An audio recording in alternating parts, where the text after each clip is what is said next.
lights and bright colors, the future is drawing near with new thoughts and ideas. My dreams, they all start right here. So I take a step and time will tell. I'm filling up high like a wishing well. I got big dreams to take over the world. I got big dreams to take over the world. I got big dreams to take over the world. I got big dreams to take over the world.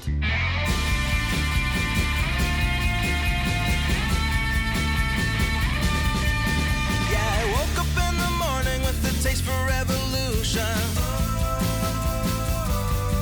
I got a plan upon the paper ready for the execution.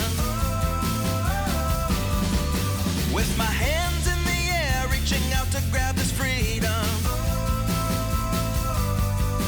And the signs are really clear, it's just some don't know how to read them. Yeah, let's take it up from here and watch the problems as they disappear. A new day's coming now across the land. I found the key, open the lock inside my hand. I got big dreams to take over the world. I got big dreams to take over the world. I got big dreams to take over the world. I got big dreams to take over the world. It all goes back to 2010 with the event Animania. The first time we ever get to see cosplay on stage. The energy, the beauty, the positivity, all in one place. And we knew it's gonna grow bigger and bigger. And it did. All of a sudden, we're seeing more than 100 plus cosplayers in Saudi Arabia. And some crazy creativity in Kuwait. People going on stage bringing some of the amazing and most creative cosplays ever. And then going to UAE, diversity, community, all coming together from different countries around the world, sharing their techniques and passion to the world of cosplay. And not to forget, Oman, purity, kindness, generosity, all that translated into the arts of cosplay. And of course, the amazing love of the cosplayers in Qatar. We can't forget that. All of that coming together. And then all of a sudden we're seeing cosplayers in Lebanon, Algeria, Tunisia, Morocco. And not to forget and not to shy away the fact that it just blew out of proportion in Egypt. Cosplayers over there are just growing crazier and better than ever every year, back to back. All of that taking place in the scene of cosplay here in the Middle East. Yes, we've seen drama. Yes, we've seen differences and a lot of challenges. But at the same time, we saw beauty, community, we saw some positivity, and some amazing energy, all happening in one place, one art, cosplay, right here in the Middle East.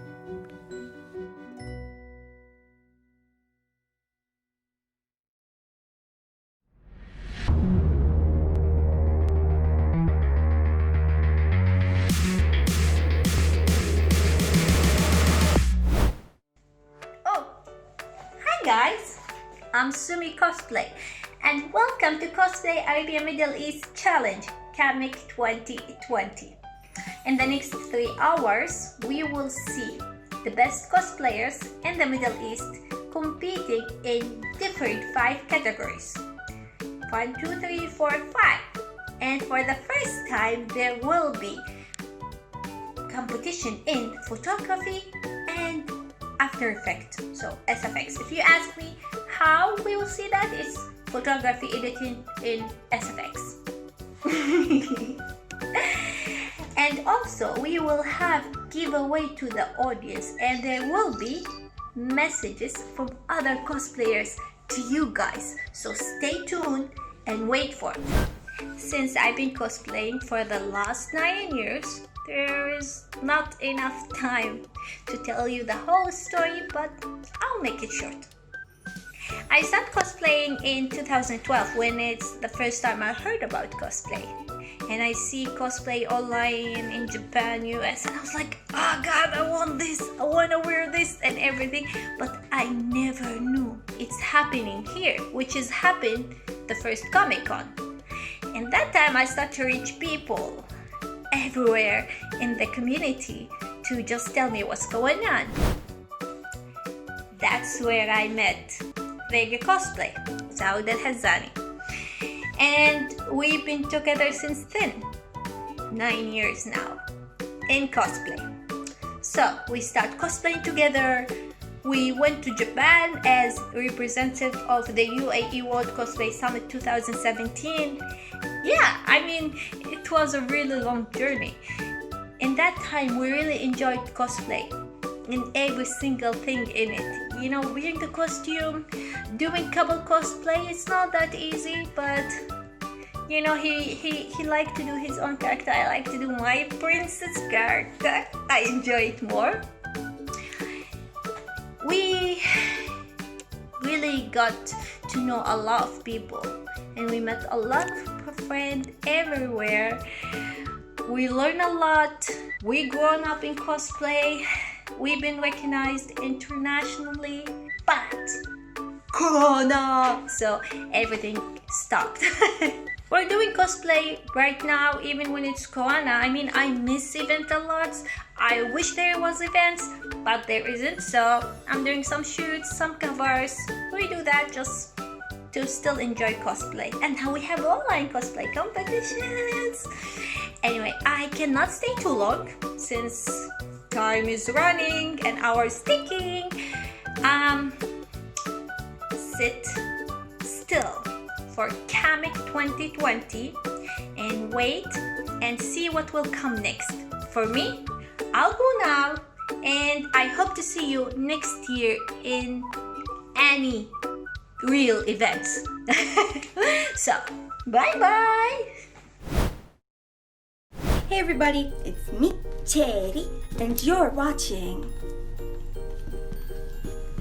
Cosplay Arabia's Middle East Challenge!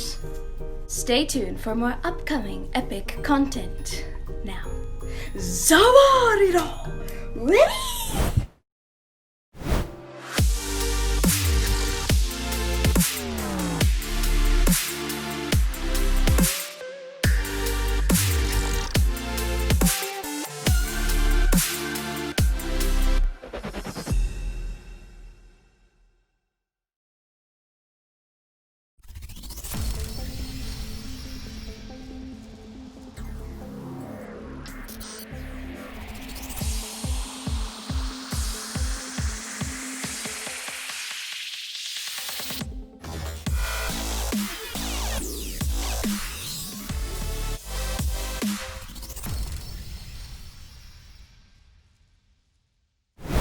And ladies and gentlemen, welcome to CAMEC 2020 right now with the first segment taking place, which is the best cosplay photography segment. We got a lot of things happening here, a lot of beautiful things, excitement, everything is kindled, everything's ignited, all for the sake of the cosplay community. Beautiful things taking place right here. And with us here today is the awesome judge, Mr. Paulo Faraon himself, doing some crazy things around the world, especially there in the US right now. He's been working with Alison Tabata.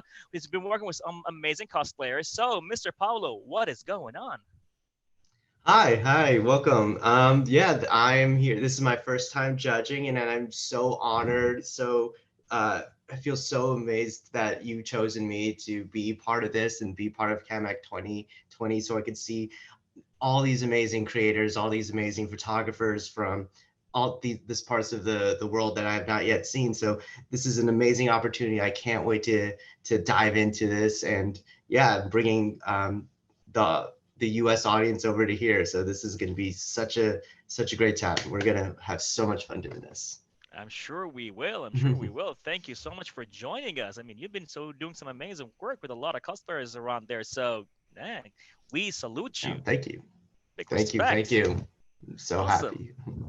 And now from Cosplay Arabia himself, the big box, Ibrahim Ansari. What is happening? Hey, Baraa, how's it going? Good, man. Good. How are you? So excited for this panel because it's the first time we're doing cosplay photography in the Middle East when it comes to these type of events. So definitely hyped up. I'm sure of it, man. You being a photographer yourself, this means a lot to you. Yeah, definitely. I mean, in terms of recognition for cosplay photographers, there barely is any in conventions here. So I thought it was extremely important that we have this segment, and so excited for the contestants we have today.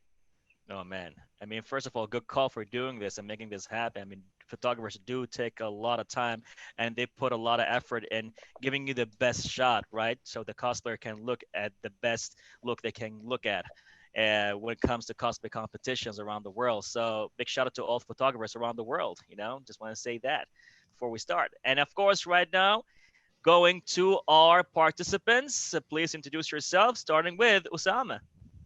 Hey, my name is Osama Rifat. I'm a cosplayer and I love photography as a general. I've never actually had someone edit my photos. I like to do them myself. So this is why I'm here. And I'm from Egypt. That's basically it. All right. And the camera you're using, the platform? The camera itself. Honestly, it wasn't my camera, this is why I don't usually do this.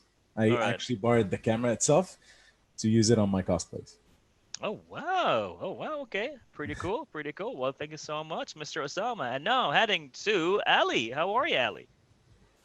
How are you? Good, good. So a little bit about yourself, if you don't mind. I'm Ellie. I'm from Egypt, and I'm a cosplayer, and I'm also a photographer, and I'm into visual effects. Awesome. Awesome. What camera do you use? What platform? I use Nikon 7200. All right. Cool stuff. Okay. Now heading to Ashwin. Hey guys, my name is Ashwin. I'm from Dubai, and I'm not a cosplay photographer per se, but I just take photos of my friends every now and then. That's how I met my friend who's into cosplay, who's Harun Muhammad, and I just take photos for him alone. He's the only cosplayer I take photos for. So I use a Canon 5D Mark III, and yeah, that's it. All right, cool stuff, cool stuff. Thank you so much. And now going back to Mr. Ibrahim to give us the criteria of judging this panel. So what do we have here? All right, Baraa, today we have the best cosplay photographer, and as any other cosplay photography would go, we're judging them based on their clarity of the pictures, the concepts, the lighting, the execution, and the overall aesthetic of each picture. Oh, wow. A lot of details going on there. You being a photographer yourself, you knew exactly what criteria to put in. All Exactly. Right. Okay. So now we're going to hand it over to our judge for this panel, Mr. Paulo Faraon. Take it away. Thank you. Thank you. I am so excited to judge all these wonderful submissions here. All right. So yeah, this question goes out to everyone out there listening. So just tell me, like, what was everyone's sort of process? So did the editing process, the production process from taking the photo to exporting it and putting it out there? What was like sort of all the start to finish, like in that sense? And I guess with that, we're going to start with Osama. Okay, considering this was basically my first time ever taking like a photograph of a cosplay of my own, I had to actually ask for help for two of my friends. This was like a double photo shoot. I actually took photos for the Nergigante cosplay and the Lich King as well at the same time. Unfortunately, the same backgrounds as well, but I used a bit of editing to make it the difference here. So for the Nergigante, I wanted to give it an actual vibe from the game itself, but it was my first time trying to give like a rain effect. So if you can see the picture itself, give it like a wet look on the armor itself as it actually soaked in water. and there's an outline around every single part, as if actually water is like trickling falling down on down it. I'm Yeah, exactly. So I tried my very best to impressed give by it that that. look, and like to actually improve the detailing, because the colors weren't actually the best using the camera. It was a little bit dim, and kind of like how do you call this? Saturation was actually really low for the colors. So I Mhm. tried to increase that as well, so it can give it a rainy effect on the game itself. And that was it. Very good. All right, now heading to Ashwin. Ooh, hey. So the first thing that I wanted to do with the photos is that I knew from the beginning that it has to be in a dark, eerie setting, which is why I have a huge moon behind him in most of the photos. And I try to light my subjects usually from one side. So I either get a very split light on one side, shadow on one side effect. And sometimes I play with bokeh and everything. But for this shot, it's a very close-up shot where I focus mainly on the lighting and trying to capture every detail in his suit. And yeah, and when I was editing it, I was like, you know what? Maybe let's add a little smoke, green smoke in there to give it a little more eerie effect. And that's how I composed my photo. Real quick, what program did you use? Did you use any sort of, what type of editing program did you use? So I did my initial messing around in Lightroom, and then I exported it to Photoshop and added the moon and the smoke and everything. Very good. Very good. I'm impressed. Thank you. All right. Right. Thank you. And Thank you. now, Ellie. I usually talk to the cosplayer first, and we plan out the cosplay, and then we plan out the time, because we usually don't do studios. We just go with natural lighting, so we're trusting the nature. It doesn't always work, but works sometimes, most of the time.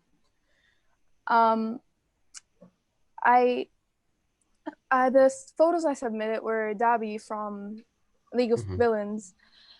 They weren't, yes. Yeah, they weren't really that flattering as raw images, but then when I actually got to editing, I changed the colors and I added lighting and fixed the sharpness and all that. It did change a lot of it. Glad to hear. Thank you so much. Thank you so much, Ellie.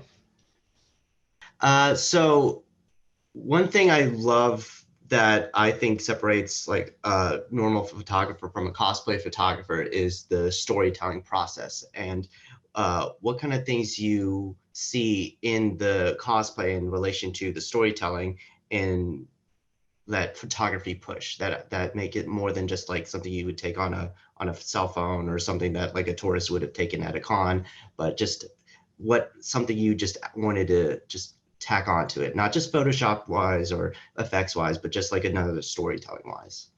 So starting with Osama. I played the game not really that much. It was basically like a few hours or something, but the general vibe I get is it's always the forests, the adventure feeling itself. It's always dark a bit, giving him like you can't see beyond the trees and such because there's usually something hiding behind it. But for the actual like the pre-edit picture, it wasn't actually giving a scary or a dangerous vibe. It was just a few trees behind me.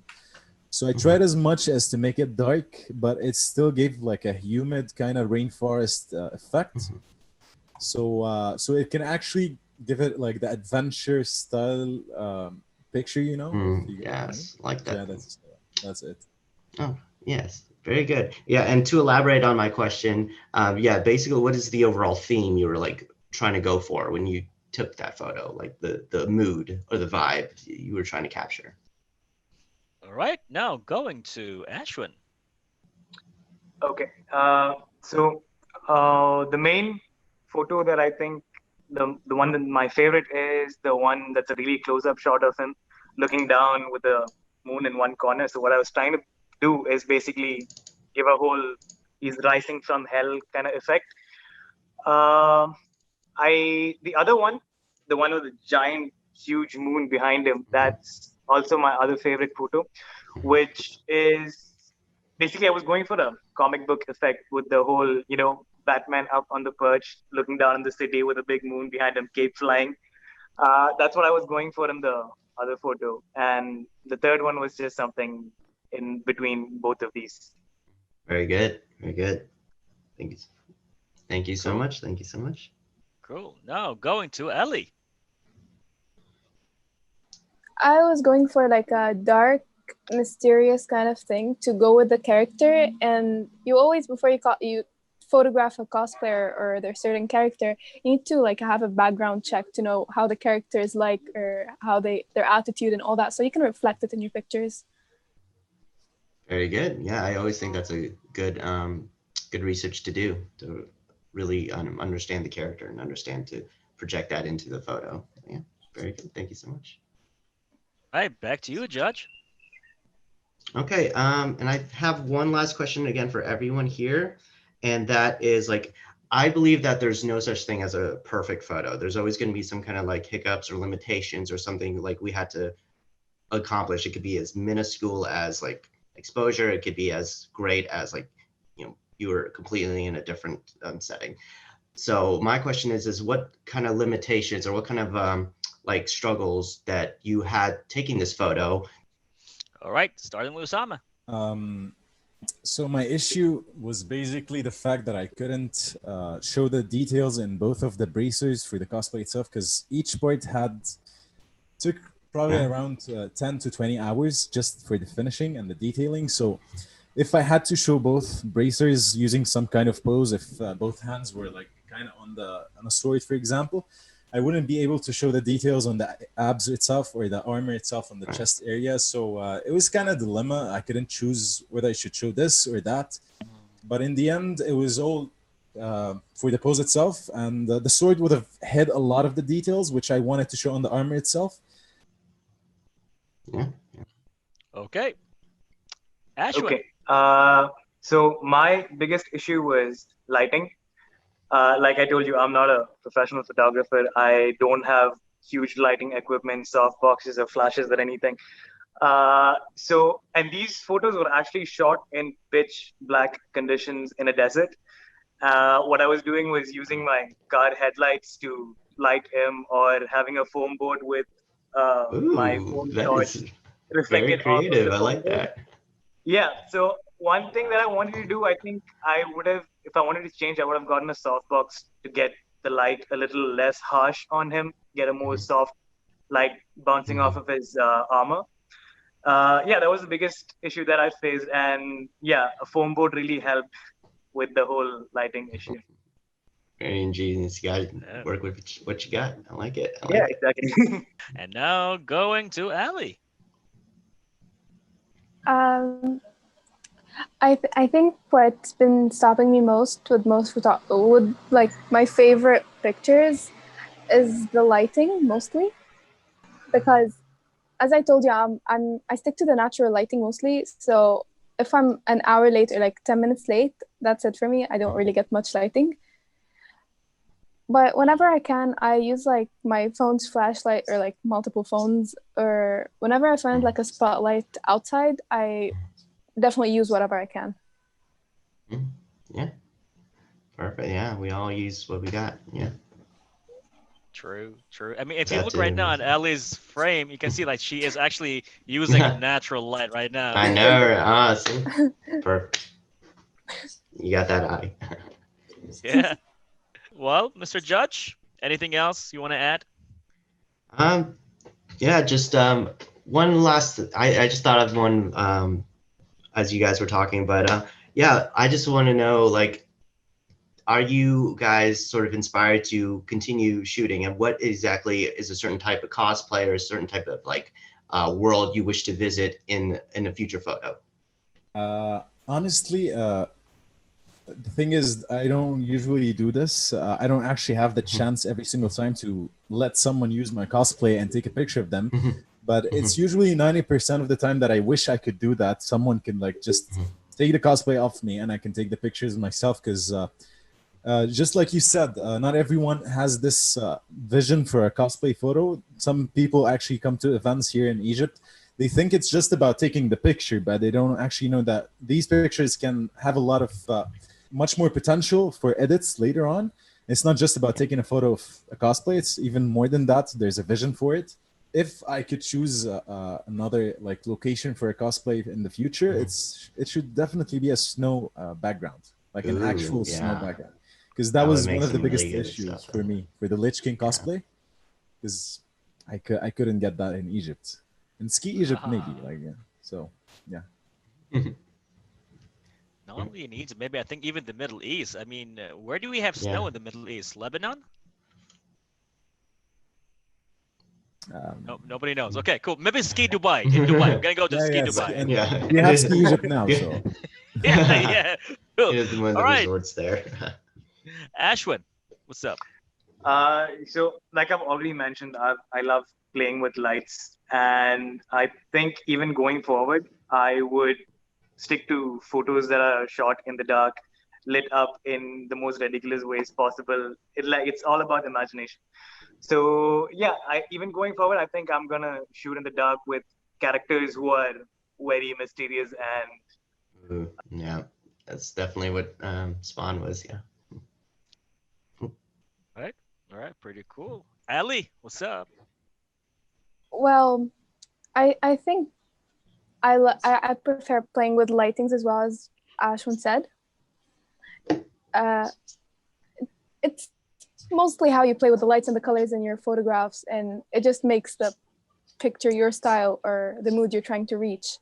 So if I'd ever choose, it's either a forest, like a really dark place that has access to light as well, so I can play with the colors as much as I can, as much as I want, and get whatever mood I want anytime, or a desert, depending on what I'm willing to shoot. Yeah, can't wait to see what you come up with there. Get some amazing environments in that area. I can't wait. Yeah, I just want to add, you guys, like, I feel like you guys are really growing. I think like a lot of these are like the beginnings of something so fresh and so new, and to see these visions come to life is just so refreshing to see. And I can't wait to, and I hope you guys do explore all these other environments. Like you said, you wanted to do snow, and if you can't do snow, go to woods, forest, really tell that story, to bring a character, put it in its environment, and bring this character to life, bring this world to life. And that's what I really hope when like you continue cosplay photography, and just instead of just thinking it as cosplay photography or photography, this is storytelling, and storytelling is can be utilized in so many different ways. And like you said, like in cons, like most people just see it as like, oh, I just want to take this picture just to like show it off to friends. And again, it could be so much more than that. And that's what I really hope and really see in these photos here. And I hope to see in future photos. Amazing. Thank you so much. I would like just to ask maybe Ibrahim, him being a cosplay photographer himself, what about you, man? Where would you like to have some cosplay photos taken at that she couldn't do that right away or now? Anywhere outside, apparently. With COVID. Oh man, we were gonna get there. We've actually done some. I've done some edits for cosplayers who just shot at home, and then we added a composite edit background and everything. But yeah, at this point, I would love to just shoot outdoors. Natural light is actually challenging. It's much more challenging than having a bunch of flashes, because that way you're in control. But when it comes to natural lighting, like Ellie, I applaud you for, that's how I started off. That's how I'm sure Paolo started off. Everyone starts off with natural light. It is challenging. It is difficult because you don't have control over the elements, but you make the most out of it. And I think that's really beautiful when you get that right shot. I mean, Paolo, did you use for Jenna Maori, the one at the beach, did you use an artificial light? Oh, no. Yeah, we had it's amazing that you said, like, you say using natural light as almost a negative thing. It really isn't. There's something beautiful. It's equal to, if not better than artificial or flash. It just depends on like the shot you're trying to take, or the way you're trying to frame it. But yeah, the one with Jenna Mary was at a shore. Yeah, it was by like a beach with sand in it, and yeah, we just how to utilize that environment. And luckily it was at sunset, so that's when we had that beautiful lighting, that beautiful space to really like show off it in the frame. There was like again, I have no photos that perfect. I had elements in that photo. There were people in the background. There was like a fence, or there was like some kind of like car in the background. So I had to adjust accordingly, frame it in a certain way, crop things out. So it wasn't exactly like the perfect like one shot, it's perfect shot in like that. But you know, using your that gifted eye that everyone here has, that way of framing, that processing to see that come to life. Yeah, it could be yeah, something beautiful. I didn't really mean it as a negative thing, but like you just mentioned, it is challenging in the sense of people being there, in terms of framing, in terms of elements, in terms of, well, sometimes it rains. So that never helps. Yeah. Remember that? So what I meant was not in terms of the finished product, but more in terms of the process for someone who's just starting off with photography. But that is exactly where you should start off, because once you master that, I think artificial lights just become all the more easier, because now you suddenly get control over something you never had control over before.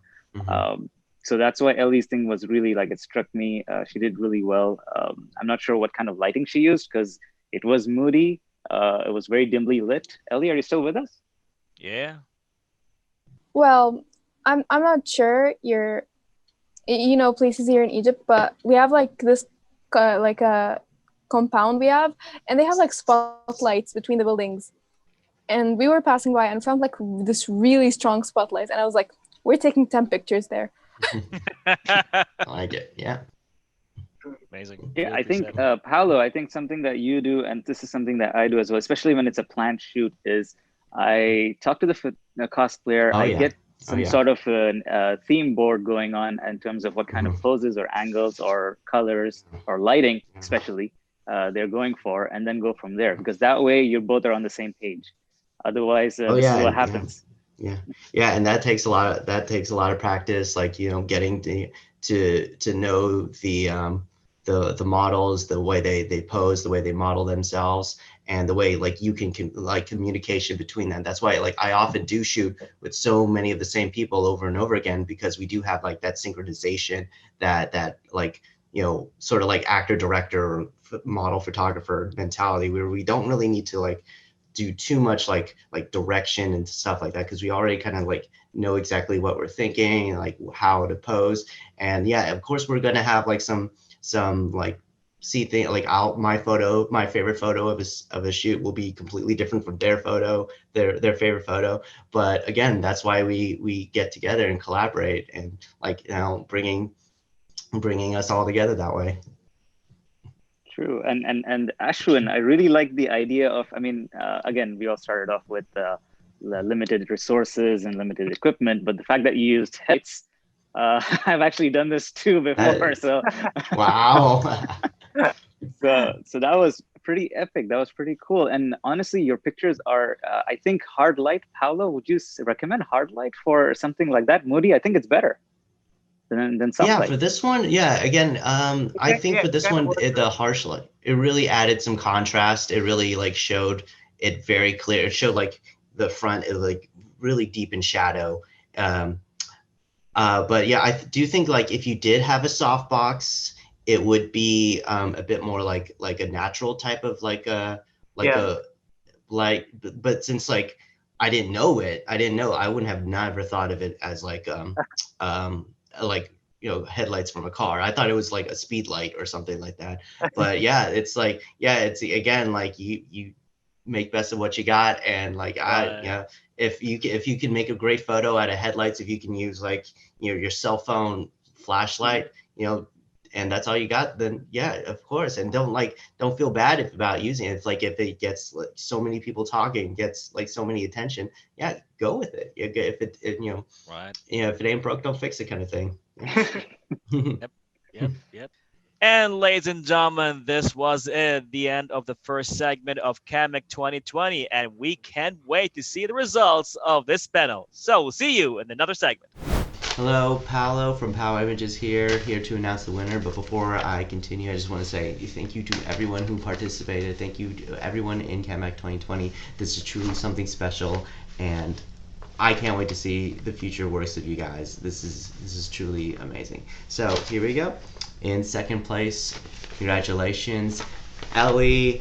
Ellie, congratulations for your Dobby cosplay photos. The composition of it, I gave high praise because I love the way you posed your model, able to use that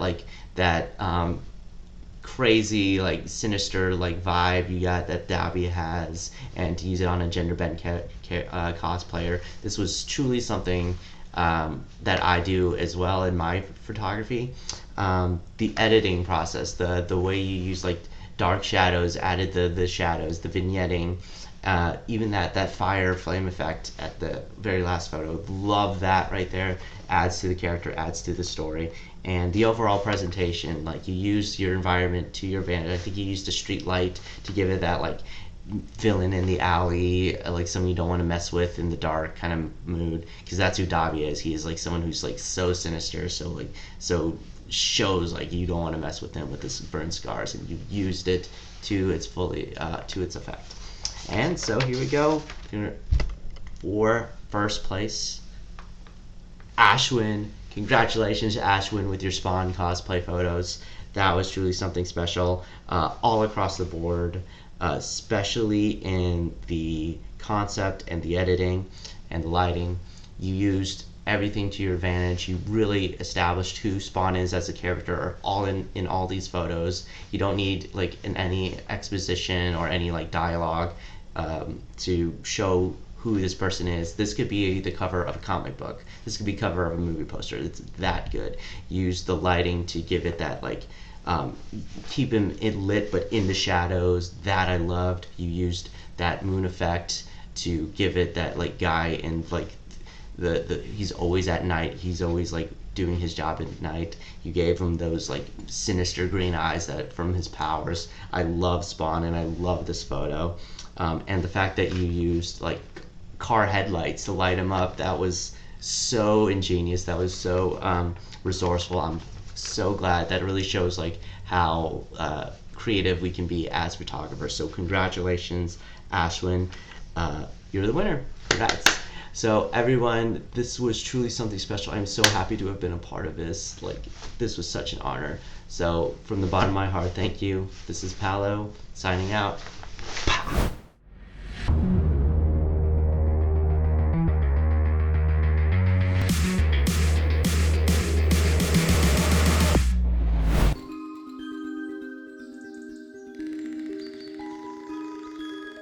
Hi, it's Hadil, also known as Hadul LK, and you're watching Cosplay Arabia's channel.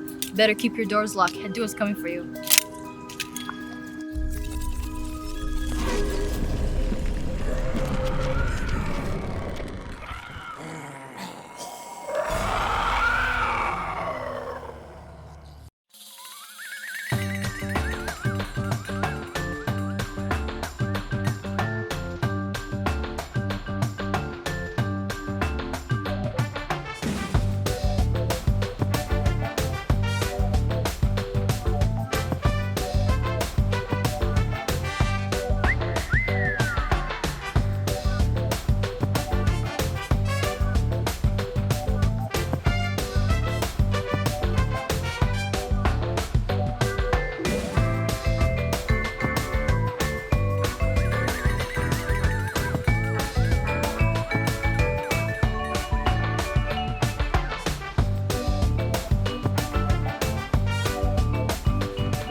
Oh, I'm sorry. I didn't mean to spook you there. My name is Osmology, and I was just busy reading my Cosplay Arabia magazine. Ooh. So spooky. Speaking of Cosplay Arabia, are you keeping up with the Cosplay Arabia Middle East competition? Because let me tell you this competition is incredible. These contestants are amazing and very talented. And if you know me, you know I love a good old show. So let's all sit back together and enjoy this program. Thank you very much for watching. I'm Awesomology, but today you can call me Jack Skellington. I'll go back to reading my Cosplay Arabia magazine.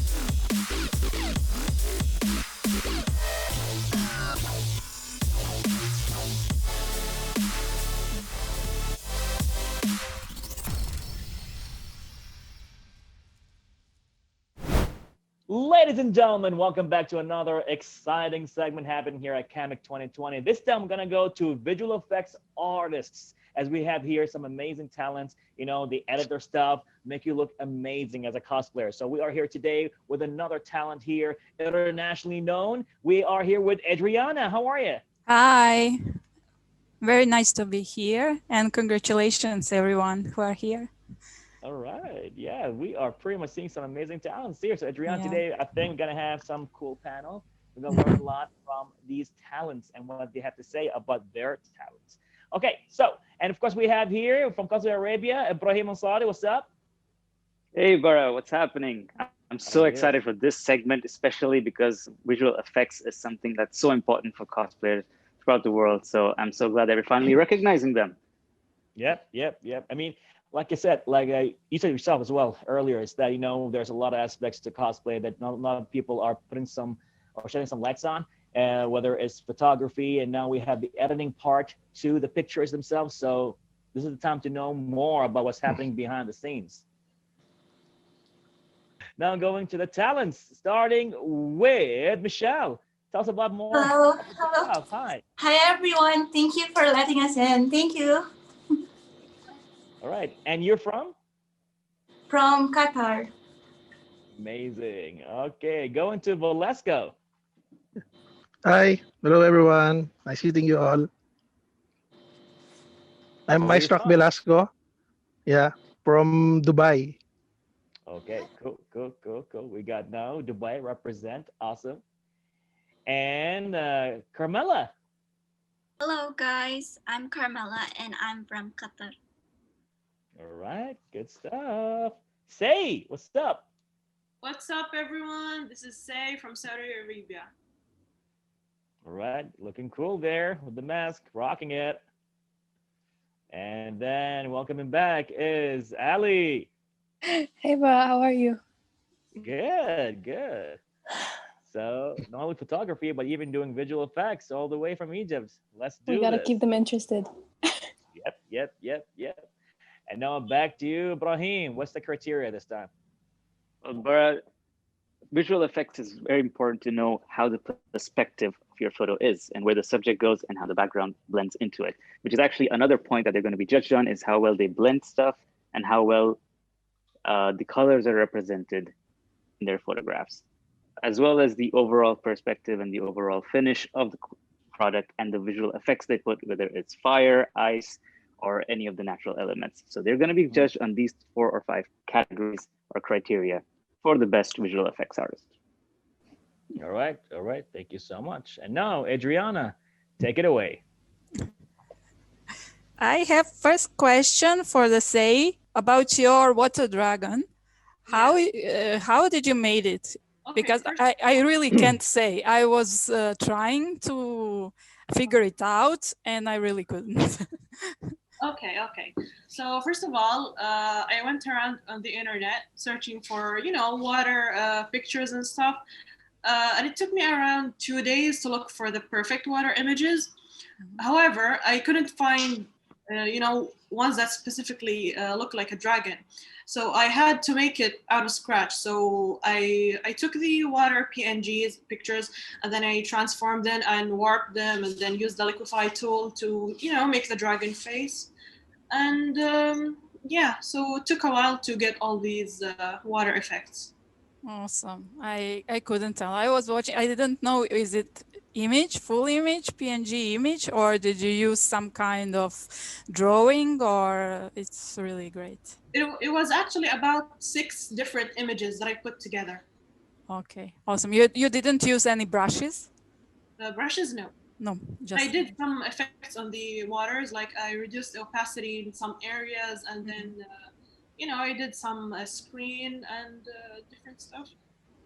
Okay, great. It looks great, really. Say, do you have any formal education in Photoshop? You're doing everything in Photoshop? Yes. Okay. How did you learn it? At first, it was a hobby ever since I was a kid in elementary school. Okay, so I self-taught. I'm self-taught too. For Captain Marvel as creator, it's great. It's awesome. Thank you very much. Really, really great. I would like to know about your process with the lightning, because I think it's really, really professionally done. I couldn't find any mistake. Really, it's awesome.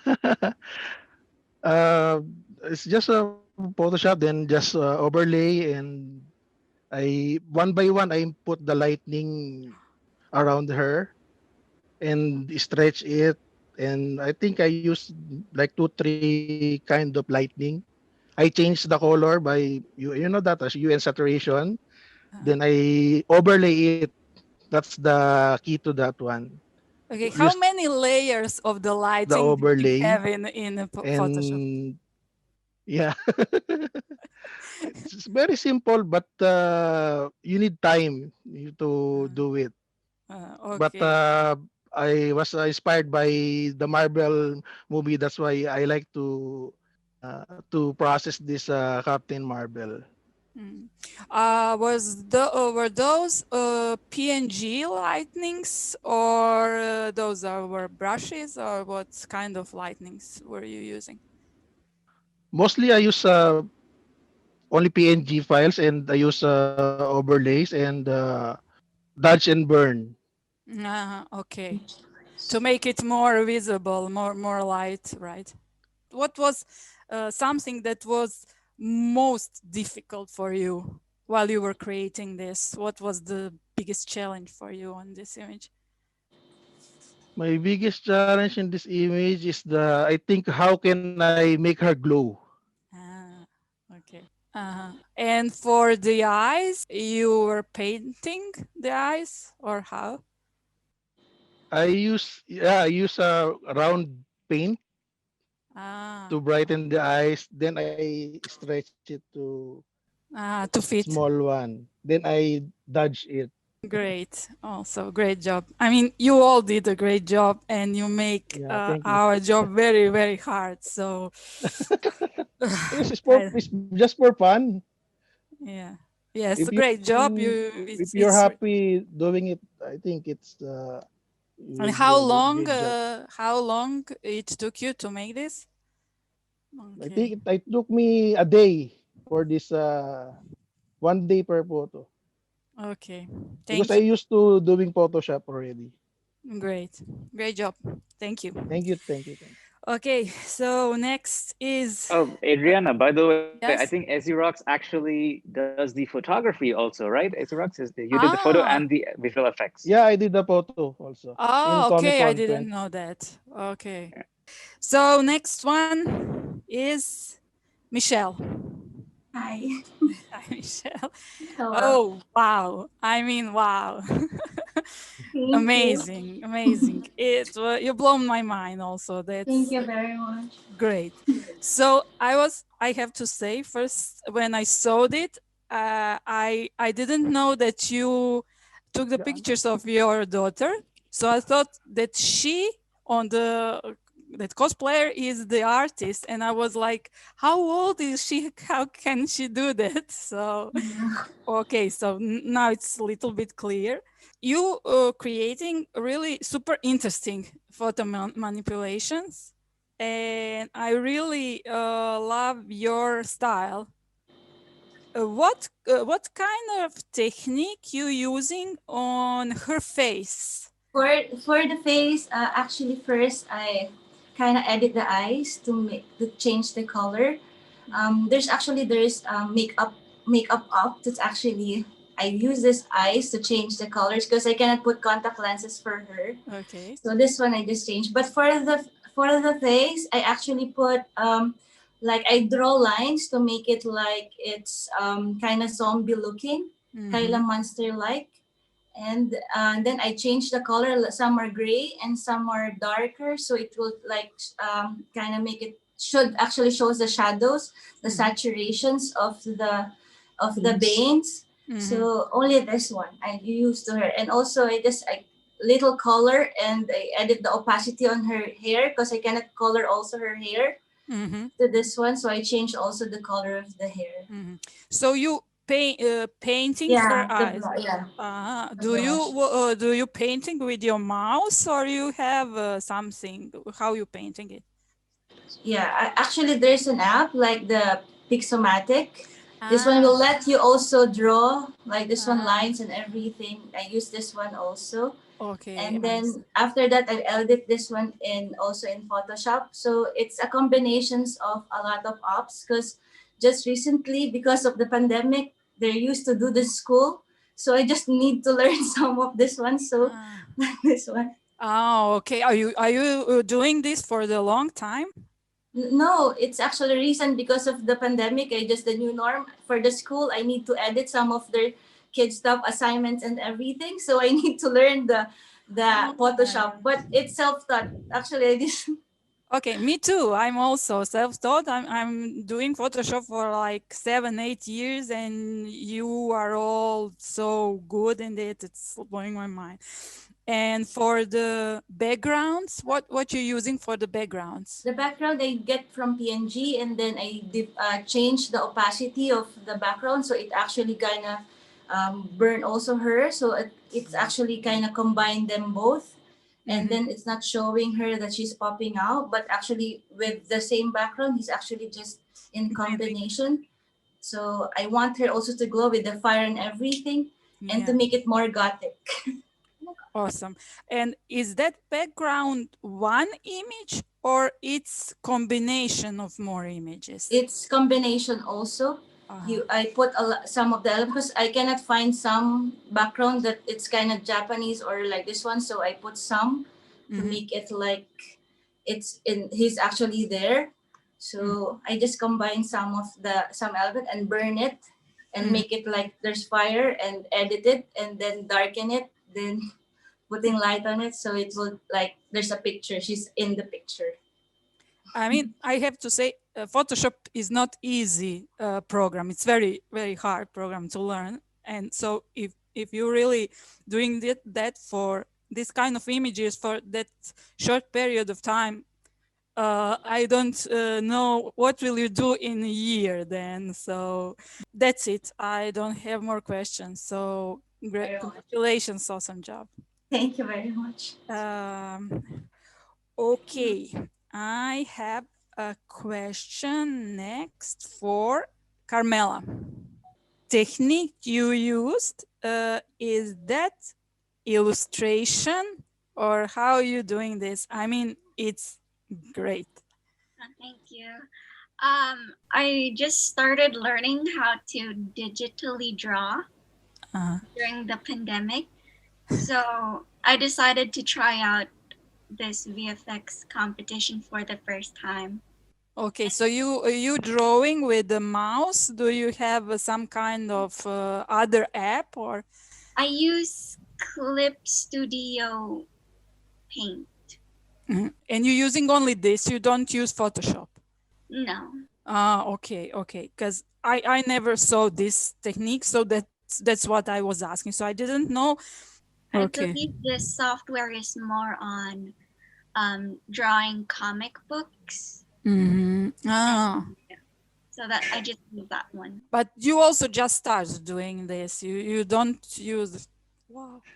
I mean, great. So what was the biggest problem with it? Do you have any difficulties? Did you have image in your mind what you want to create, and it was just, let's see what happens?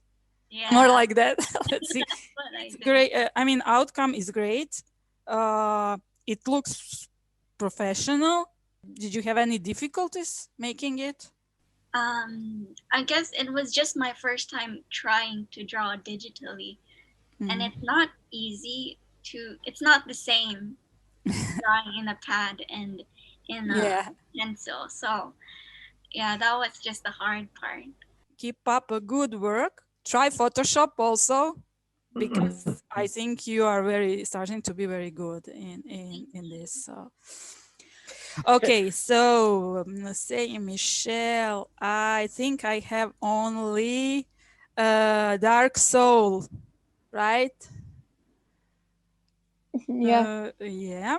Okay, great job. I think you are working with Photoshop a little bit longer, right?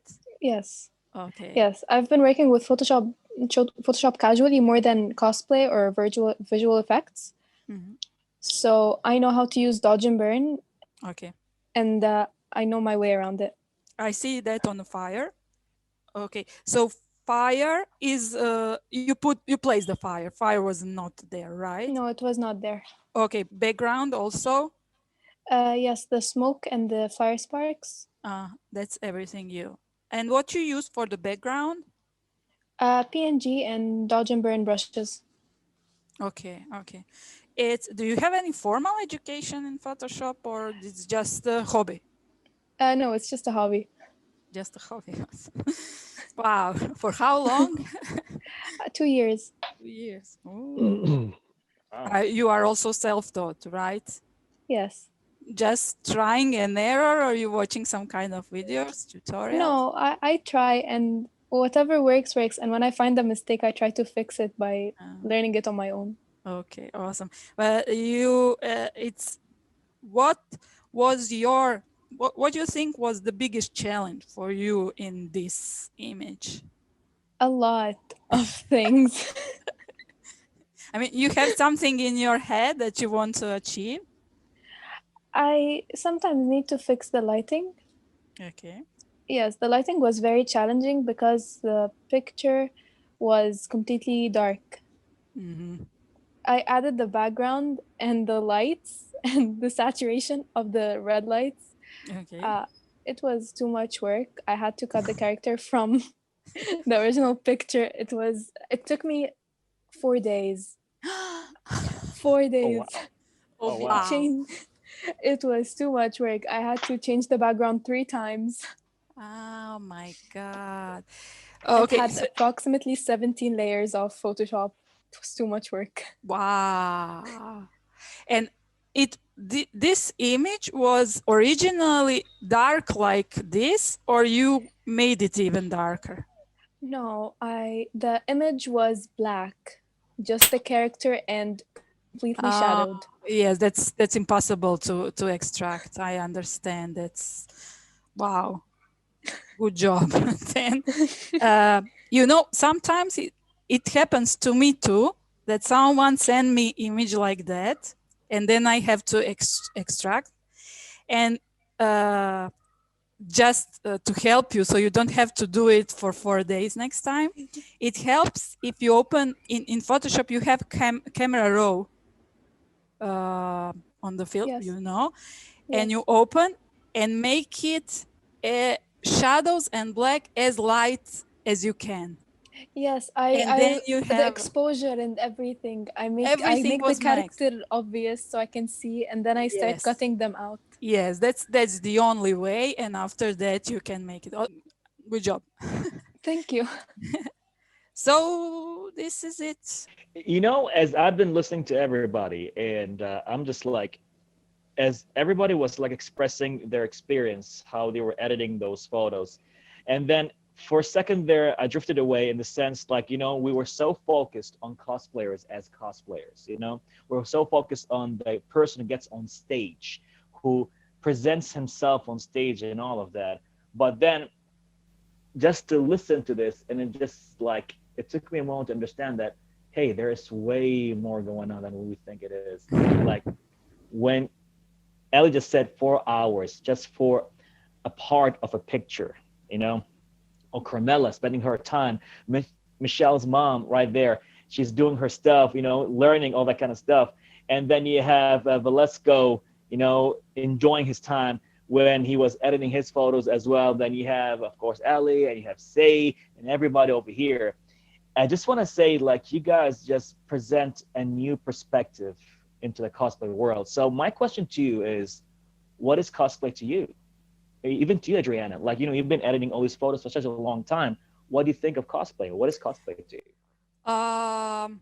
I was always interested in cartoons or cosplays and everything like that. And I'm also very grateful for Ibrahim that put me in this position that I can now really work on cosplay photos, which I didn't before. It's my main job is book covers. So thank you for that.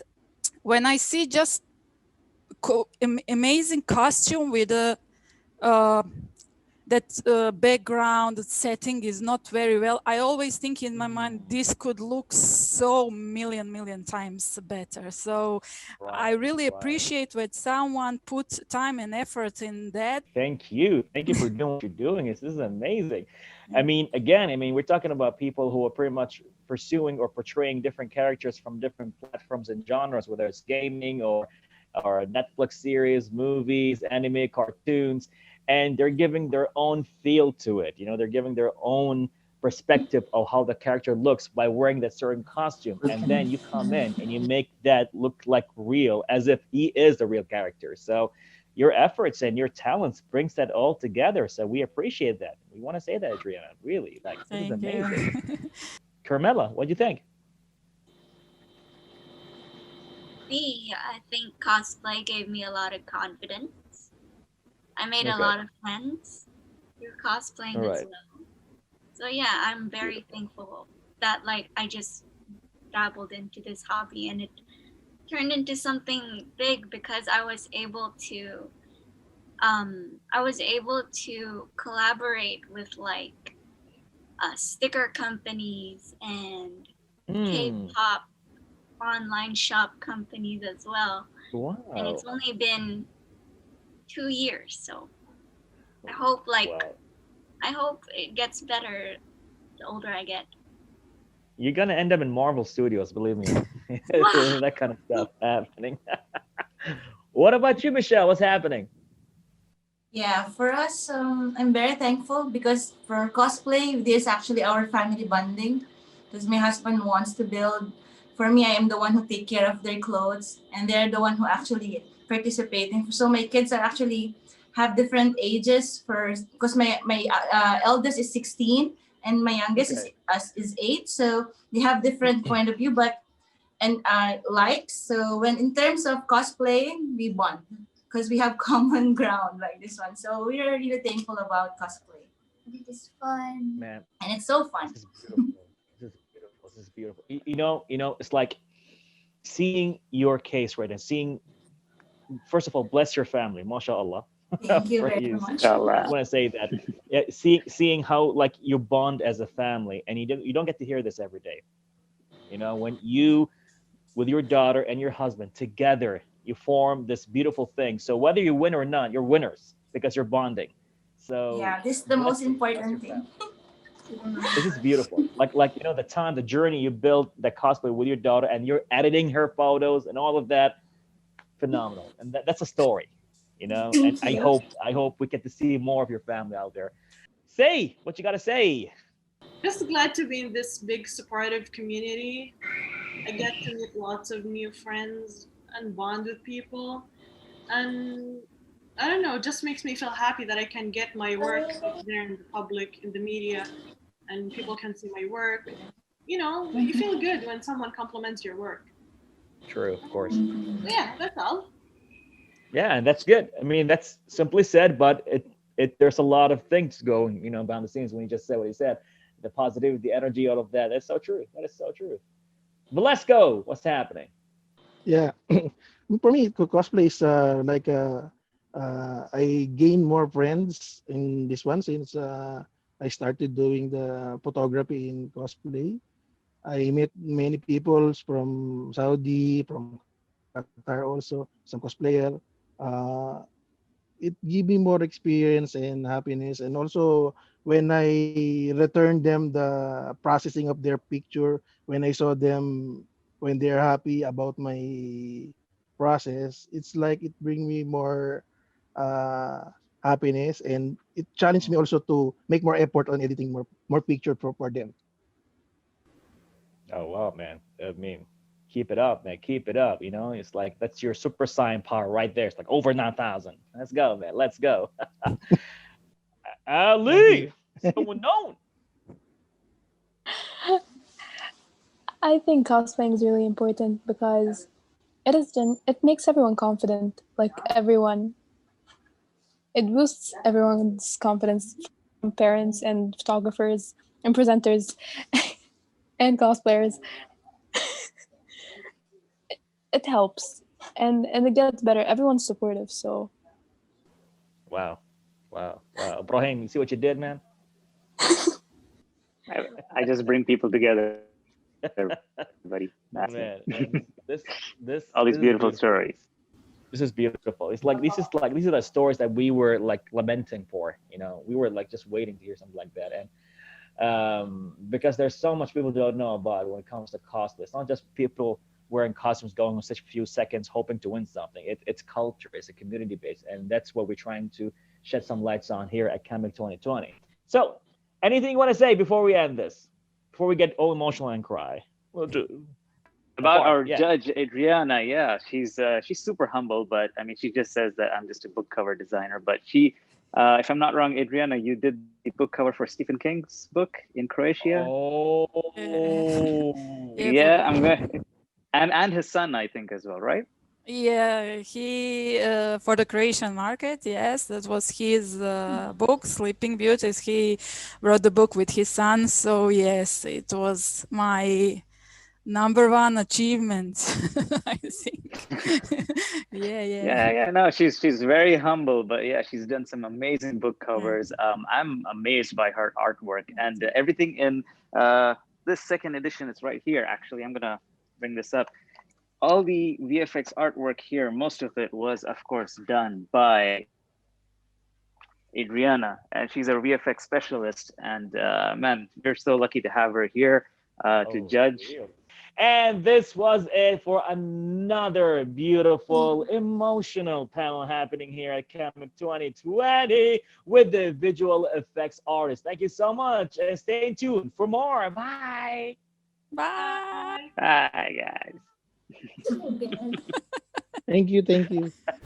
First of all, I want to say that all of you did an amazing work, and this was not an easy decision. So here we go. Second runner-up is Carmela Marquez. First runner-up is Michelle and her Demon Slayer. And finally, the best VFX artist is Isaac and his great work on Captain Marvel. Thank you all, congratulations, and really looking forward to see more of your amazing work in the future. Bye-bye.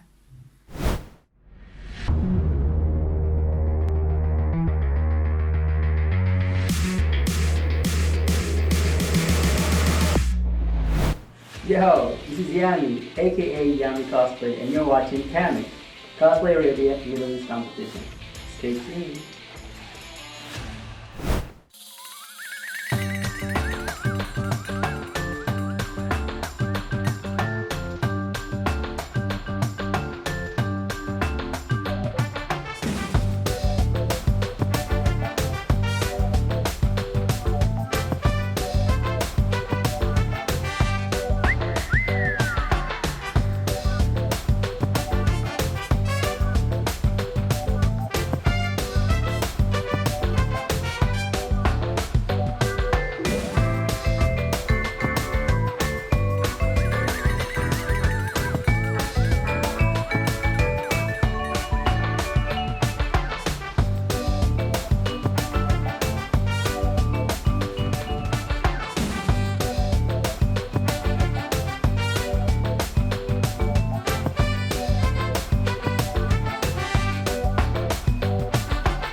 Hey guys, it's Foxinity,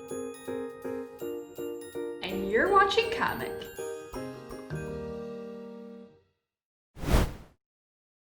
Hello, I'm Angel Assad, cosplayer and a team member of Cosplay Arabia.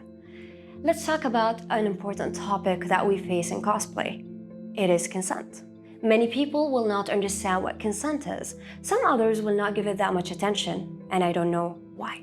The most important part that everyone should understand is cosplay is not consent. It's not consent to photograph, verbally or physically harass someone, or touch any cosplayer. You wouldn't want that to yourself, right? Seeing someone in cosplay at cons does not give you the right to creep around them, and instead I'd be giving you a little bit of tips of things that you should and shouldn't do to cosplayers at cons. Be kind, polite, and respectful, the same way you expect people to be to you. Leave your sarcastic or sexual comments and behaviors to yourself, because no one wants that. Always ask for permission if you're taking a picture with or of any cosplayer, and also respect the right to say no. Most importantly, keep your hands to yourself, which means no touching any cosplayer without actual and clear verbal consent that says okay. That would also include not tapping on the shoulder while asking for a selfie, no grabbing someone from their waist while taking a picture. It also includes not touching someone's wig or props or any part of their cosplay. Make sure you treat cosplayers the same way you'd like to be treated. Respect them the same way you want to be respected. Cosplayers, if you face any kind of harassment from anyone at the con, make sure you report that person to the management and the security of the event. At Cosplay Arabia, we have zero tolerance policy towards any kind of misbehavior that happens to cosplayers or to the fans, directly or indirectly. Cosplay is fun, but let's make it safe and respectful. Thank you.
So, ladies and gentlemen, welcome to another exciting panel happening here at CAMEC 2020. Yeah, what's up? What's going on? Now we are here for the best cosplay exhibition category panel taking place right here at CAMEC 2020. And of course, want to give a big shout out right now and welcome the beautiful, the elegant, the talented Rose Magpie. What's up? What's going on?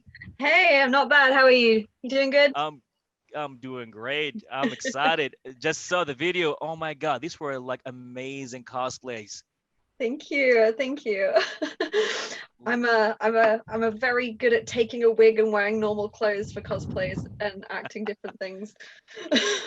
Oh, we can see. Beautiful stuff happening here. So we are excited to have you over. So, all right. And now, of course, our big boss right here from Cosplay Arabia, welcoming Ibrahim Ansari. How are you? Hey, and good to see you again, Baraa. Going to the participants, everybody, please introduce yourselves, names, character, country, starting with Bats. Hey everyone. Of course, you know who I am. I'm Batman, and I'm from Gotham City. All right. Yeah. And I'm representing the Ben Affleck, Batfleck, Okay. especially Batman versus Superman. And the cosplay that I'm presenting is the Nightmare Batman. All right, awesome. All the way from the UAE. Represent. Now going to Abdullah Buzid. What's up? Hey, I'm good. How are you all? Good, man, good. My name is Abdullah Buzid. I'm representing Saudi Arabia. My character is young Genji from the game Overwatch. Ooh, Woo! Yes, sir. Good stuff. No, going to Osama. Hey everyone, my name is Osama Arafat. My cosplay name is Skylich. I'll be cosplaying Gigante armor from Monster Hunter, and I'm from Egypt. Oh man, can't wait for the good stuff to happen right now. And now heading to Ducky. Hello, my name is Amelie Dickinson. I am a proud representative of the UAE, and I go by Snack Shack on Instagram, and I will be the lovely cosplay of Link from Breath of the Wild. Nice, beautiful, loving the energy. And now going to Blood Rage cosplayer. Hello everyone, I'm Wasim bin Ashur, aka Blood Rage. I'm from Tunisia. I'm cosplaying as King Varian. Oh, okay. It's all good. Yeah. Warrior Kingdom Garen from League of Legends. Yeah, that's it. All right, beautifully said. And now to Man. What is up, Man? Yeah, I'm fine. Let's dance. My name is Zaman, but yeah, my real name is Ibrahim Ansari, but all of the cosplayers know me as Man. So my cosplay is Star Guardian Bracken. I'm from Egypt, by the way. I forget about that. I'm from Egypt, and yeah, just let's dance. Let's dance, man. Fire it up. All good, all good. Keep us kindled. All right. Now, we're going to go to Ibrahim. Man, if you can tell us a little bit about the judging criteria.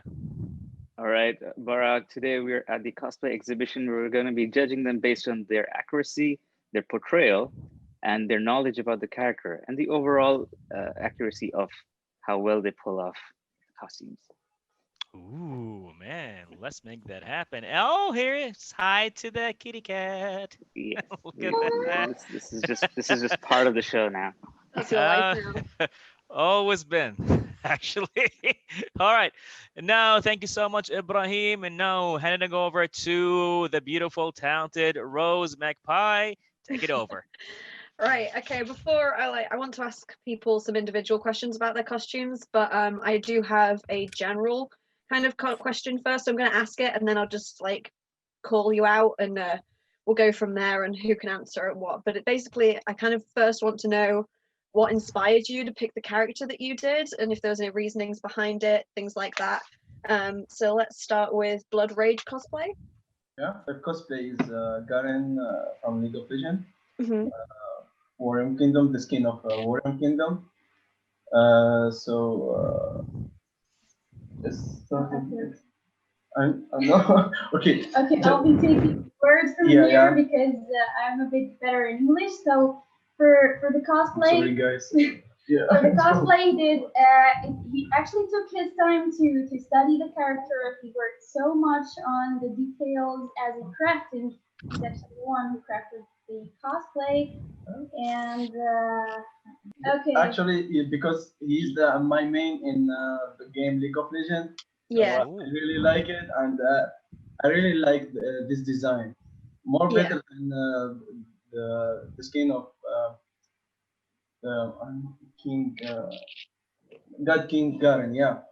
So this skin is more have more details in his armor, especially in his back. So I don't know how can say. Yeah. Plates are carved or well carved, and there's a lot of ropes tied all together, and there's a lot of detail.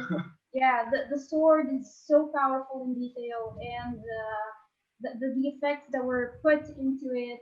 The overall character is so powerful and looks so packed with so much detail that his type of work actually works on close-up details mostly. Yeah, so you wanted to do it because it was really detailed and interesting compared to like the other skins. Aside from the fact that he liked the character so much. Yeah, of course, yeah. I'm going to ask the same question to Ducky. What made you choose Link? So first of all, since when I was very young, so from the age of 10, Me and my sister always played Nintendo games before I got myself Sony PS4, and I've always played on the Wii U. I would play like Wii U sports, like I play tennis with her, all that sort. So overall, I'm a huge gamer. And then I first got my my Switch, and that's when I got Breath of the Wild. And I thought that Link was such a powerful character, though he has no words. His actions in the game and his like swordsmanship throughout the plot and the story in general, through like games overall, is very well known. And I think that I would like to portray a strong character that I could through my cosplays. No, I like that because it's like even though he doesn't say much, he does have great character development and things like that. Yeah. Right, same question to Man. Yeah, I just chose Stargardia Reckon because I like the character of Reckon. Like, he is always fighting with fun, fighting while dancing. Like, his favorite code is "Let's dance." That's the board that I chose him. I love dancing, and both of us, like, we have the same interest. Like, we both dance. He fights with dance. I just dance for fun, break dance, popping and waves and this kind of things. Oh, you mean you don't go punching people while you dance? Yeah, that's so awesome. I like the character. I like how he fight. So you guys are very similar in personality. Does that make it easier to like embody him? Yeah, I like the character, the makeup, the feather in the back and the feather in the shoulders, the star that on the chest. Everything about the Stargardia Reckon was just perfect to me. I don't know if I can pronounce your name on Instagram. Is it Brevo? Young Genji? Yeah, it's me. Yeah. Same question to you. So, of course, when Overwatch came out, I wanted to hop in and do a cosplay from Overwatch. One of my friends, close friends actually, his name is Majid Al-Kindiri, kept saying to me, please do Young Genji, do Young Genji. I was like, dude, chill out, let me see which character suits me. And I choose usually my character based on my height because I'm a tiny short person. So I try to search for the shortest character there that would suit my style. And yeah, when I saw Young Genji and saw that he is actually young, so he's basically short, and I'm a martial artist, I do martial arts, and he's a ninja, I actually got hooked immediately. I was like, okay, I'm doing it. I'm gonna do Young Genji because he's a ninja and I love martial arts. And he's short, so basically that's the reason why I chose Young Genji. I love that reason. That's a very solid reason. That's pretty cool, actually. Okay, Osama. Okay, honestly, I wanted to go with the option that I love the character and such, but honestly, I hated this character as any other one due to the fact that it's way too detailed. It has a ton of little details that took a really long time to finish. And another thing is that if you Google now, Nergigante armor cosplay male, you're not going to find much to look forward to. And this is one of the aspects that kind of motivates me in a cosplay, is that the fact that it's complicated. It's not everyone wants to make that cosplay, and the fact that it's gonna make me hate why I'm even doing this. So. Gotta admit, not heard that one before, but I love it. And Batman. Hey, of course, I'll say that I'm a big fan of Batman since my childhood. I'm just new to this cosplay world. I just started in 2020 with the Comic-Con when it started. I just saw a big cosplayer with which I'm a big fan of him. His name is Saddle Up. He's in US. He's like the god of Batman for all the Batman cosplayers. He just hit 100,000 followers on Instagram. So I got inspired by his suit. I approached all the suppliers that are making the suit, the cowls, the gauntlets, the boots, the belts, and all the details of Batman. Wow. Yeah. And for the Nightmare Batman, outfit. I didn't find anyone who did it in the Middle East, and especially Dubai. And the people who did it in the world are like, you can count them on your fingers. So I tried to go hard in it and to invest and to make it to the T. So even the coat, I searched for like more than 10 suppliers. And finally, I found someone in Pakistan, and I weathered it in China. So Yes, wow, that's really good. That's a lot of dedication. And even the gun I didn't find, they are not selling the Scar L here in UAE. I got it from China as well, and I weathered it myself. And all the hand wraps and this the desert weathering, I teach myself. I saw a lot of tutorials, and finally I made it in more than really 5 months. I started in May. Yeah. Damn, that's let, really let me good. let me give you some background on Batman. Batman is probably one of the nicest guys in UAE. This is what I keep getting on my messages on the page. It's like, this is one of the nicest guys, and he's been to you did this for there's a video of Batman going to someone child's birthday, I think. Is that what you did? Yeah, I did my it God, for I saw that. of mine in UK. Yeah, his Wow, niece. man. Yeah. It's so cute. That's really yeah, Batman is too nice to be Batman. That too from Nightmare. How can he be nice and then beat up the Joker? How is that possible?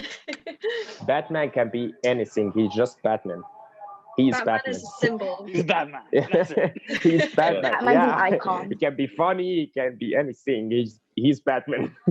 That's really good, because before I got heavily into cosplay myself, I would do kids' parties and stuff as Disney princesses and do charity events like that. So I know that although, yes, it's great that you're helping these kids, it is very, very draining. And that sometimes it can take it a lot out of you, and it takes a certain kind of person to be able to actually do it, which is why I'm not doing it anymore. So I do understand that. It's very good that you can do stuff like that. I do voiceover as well for cartoons, and I did really? I did for Barbie once, and I did for Whoa, Barbie? What? You did Barbie? Wait, Barbie? Were you voicing Barbie? I want to hear it. Barbie. I really want to hear it. Yeah, you can't. No, for Polar, no. there is on Cartoon Network. There is a cartoon called Polar, Qutbi. Also, I did 3 characters. Right, I've got some individual questions for you all, more about the actual costumes now. So people probably have different questions. So I'm going to go in the same order because that's the order I've got it all on my sheet, and then I don't get confused. So going back to Blood Rage cosplay, when it came to like the battle damage in the armor, I've seen you've got like, because I love battle damage, I love weathering. And you can see you've got like cuts out of the armor and things like that where he's obviously been fighting. Was that something that you just felt inspired to do, or does the actual character have that and you copied it exactly, or what like that? No, actually, my personal touch, yeah, because I don't like to let the armor as he, because I don't like it so I'm trying to make it more realistic, more some damage. Yeah. Well, well, Garen is a warrior and he gets damaged all the time. So choosing opting for damage and the cuts on the armor was actually his personal touch. So there is some structure in his shoulder that he doesn't exist in the real design of Garen. So I'm trying to make some he literally added that out of his the only way he actually felt inspired to add stuff to the armor that actually represents his personal touch, especially on the back. He actually loved how detailed the character is, and he just wanted to add more to it. It's like one of the most complicated works he's done. It's always good to have like a personal touch to your cosplay, especially like if you have to make adjustments and things like that. Another thing I was wondering is how how's it all attached? Did you use like buckles or magnets or? He's used some kind of belts. Those belts that they kind of look like they're plastic where you can, they look like bulk. Okay, it's actually made out of foam, so he just had to attach some scratches and buckles to it, so he can have connection well tied and he can remove using that having that worn. He can literally bend over with no problem. That's really good. Did you have any struggles making it at all? Like, what was the hardest part? He enjoyed working on the cosplay in a matter of 8 days only. He had 8 days. He had 8 days. Actually, he likes creating It was a challenge for me. So. Yeah. It was such a 3D model, such an awesome 3D model for him to work on it. So he just put all his heart into it. No, it definitely shows. It definitely looks like a lot of love went into that costume. That's 8 days is amazing. You must have had to properly focus down on that. I'm going to move on because we don't have much time per person. Going to Ducky again. Hello. Hello. So where did you get your cosplay from? What parts are they from different places or? Okay, so I have my cosplay with me. I can show you the actual like my shirts and stuff. Okay, so here's the shirt I've made. You made it. That's awesome. So my mom helped me do the shirt, and as you can see, it has the cuts and everything. She helped me, and I did the patterns, so I followed. And this was the second day of Comic-Con that I've actually painted this. So I was in the so that was fun. I have the shirt down on the floor, it just there. And I have 2 Sheikah slates. This is my first one because I was really inspired to do Link earlier, but at the time I didn't have much experience as I thought I did. So stuff of it was made from like plastic and foam. But this one is made out of cardboard. So, and I made it bigger. So when I took the photo shoot that I did, when I entered for the cosplay, it looked bigger and it shone more.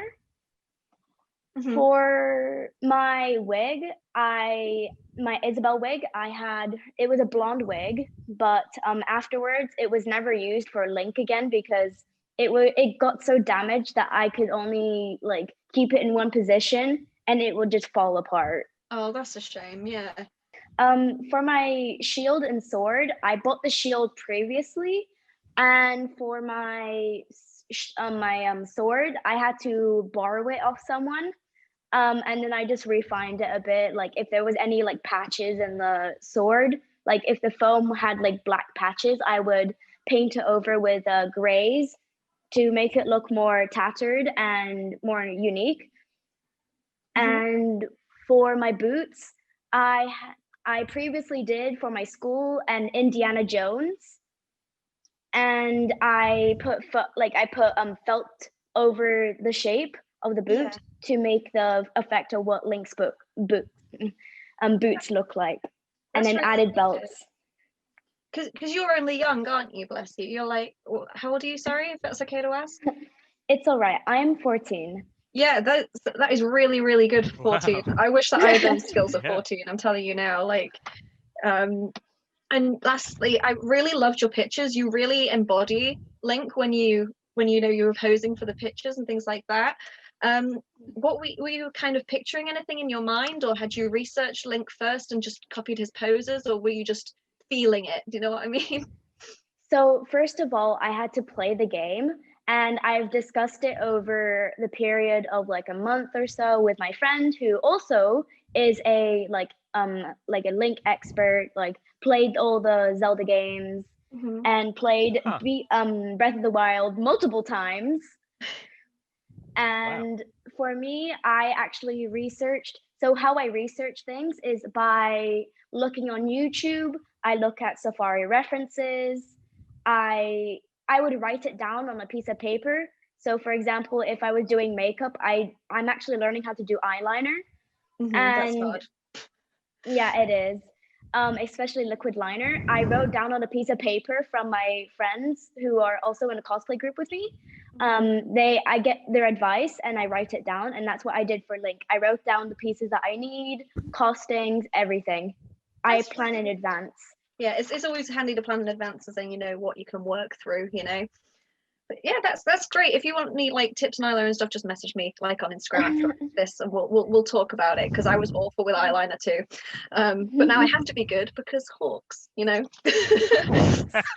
I have to be good for Bird. I'm sorry. It's true. He's got very extravagant eyeliner. I'm gonna give some insight on Snack. Snack, how many years have you been cosplaying?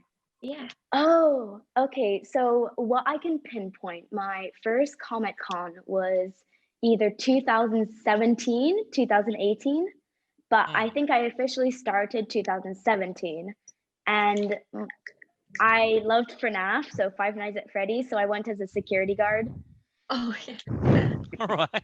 That's awesome. Yeah, because we've been following Snack's progress, and she's been making tremendous amount of progress in a short amount of time, which is really like inspiring. And also, Snack, I did notice that as most people go through, and I think Rose can actually touch on this real quick, is that cosplaying sometimes it makes you kind of a target. Like it's a bit of a quirky habit. If I remember correctly, Snack was mentioning, or we did come across the fact that your schoolmates might actually be teasing you about this. Yeah. Is that true? Yeah.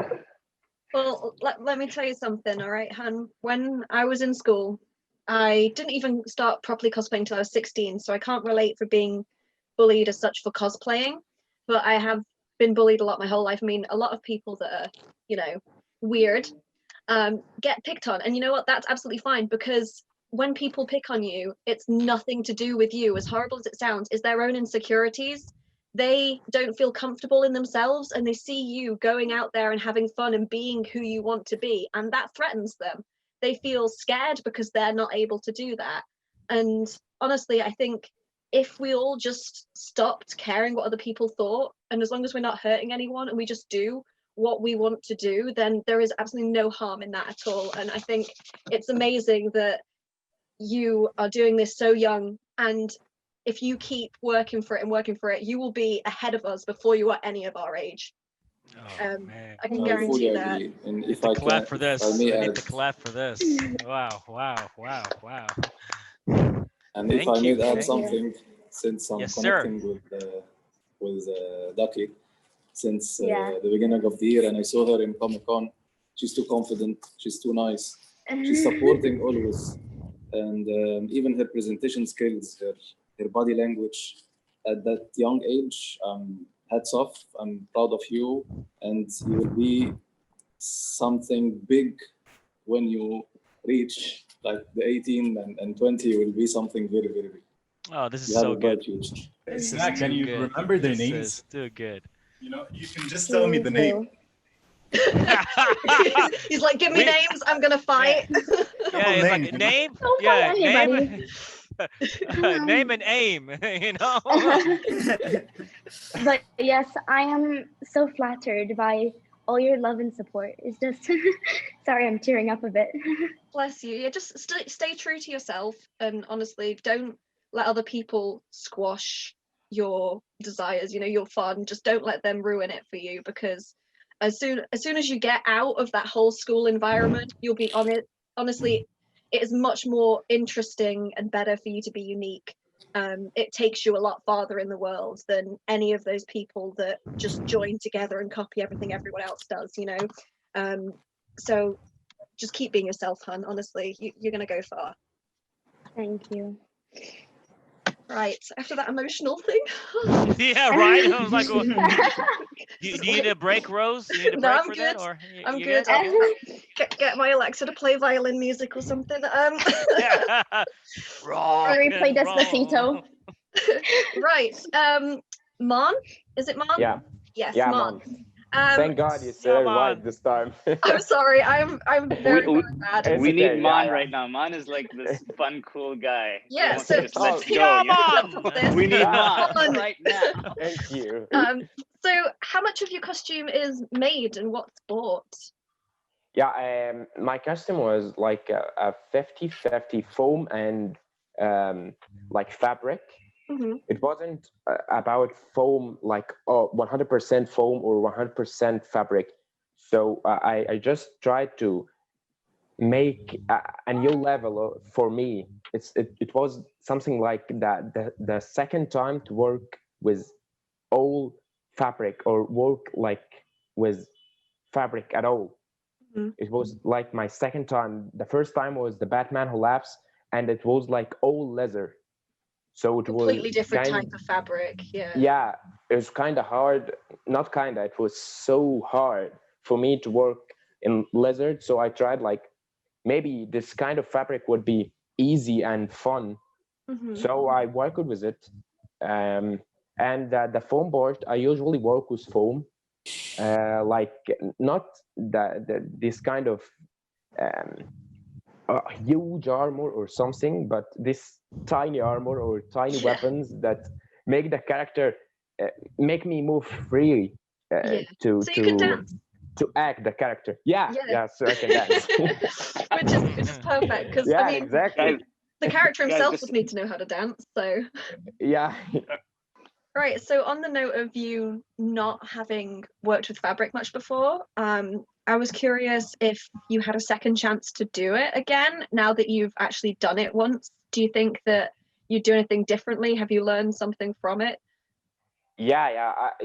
Just to be clear, I didn't make the fabric part, the all of the fabric part. The Star Guardian Zaya helped me with it. Yeah, I made the whole foam of the post cosplay. Yeah. Zaya and Reckon, and she made the fabric for me and helped me in it. I was like curious to know what to do with fabric, so I took like a part of the fabric and she took the other part. She teached me, you know. Yes, it's like a nice team effort. Yeah. I'm sorry that we just had to pick one of you. It's okay. Oh god. Teamwork makes the dream work. Where we will both, like if she won or if I won, we will share the That's that good prize. then. That's good. Yeah. With the wig as well. Did you do any particular styling at all, either of you, with the wigs and that? Okay, it's kind of weird story, but hear it out. I had a white wig, like tall white wig, so I was almost canceling the cosplay because I don't have this color in Egypt. Yeah. So I tried to dye it. Like it was my first time to dye a wig. Every cosplay I made was like my real hair. Like Jack Sparrow, I used my dreads. Joker, I used my hair, everything.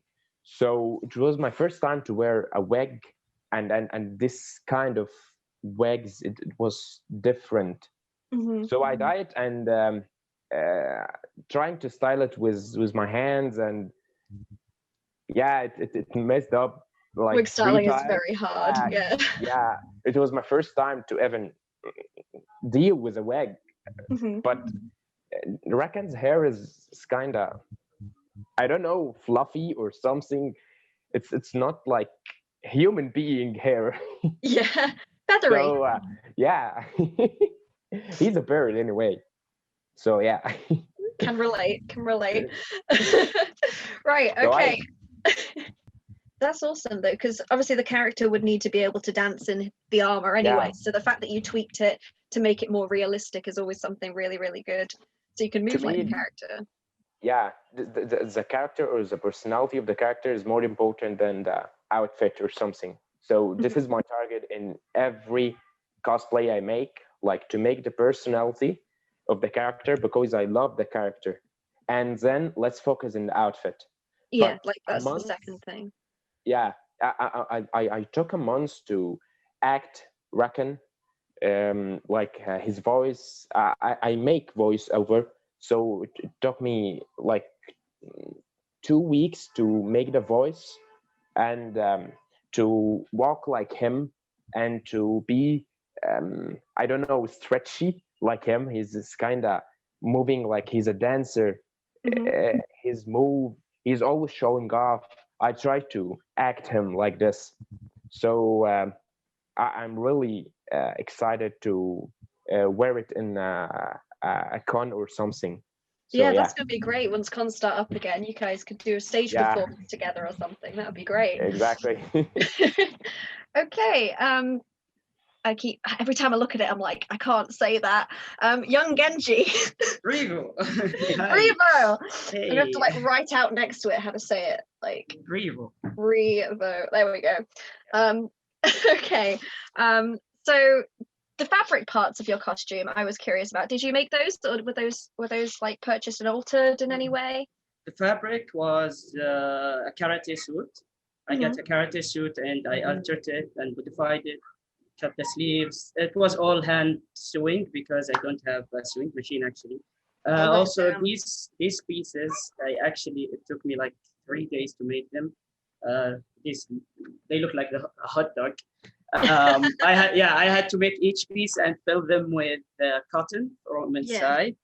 The suit, basically, I had to draw I don't know if you can see this, a dragon behind it. Yeah. And alter the entire suit, whether it, the karate suit, whether it, and modify it to have the look that I wanted in mind. So other than that, everything was handmade. The EVA foam, the swords, the shoes, everything was like fully my handmade. It was made out of wood and EVA foam. That's really cool. With the armor pieces, I can see that the silver parts are very well weathered. Can you just show? Can I just see it closer up a little bit? Yeah, I love that. Did you score in with like a scalpel and then heat gun it, or did you cut it out? I just I went with Sharpie and then I heated it and it opens by itself. Yeah, it's the silver was like basically silver spray.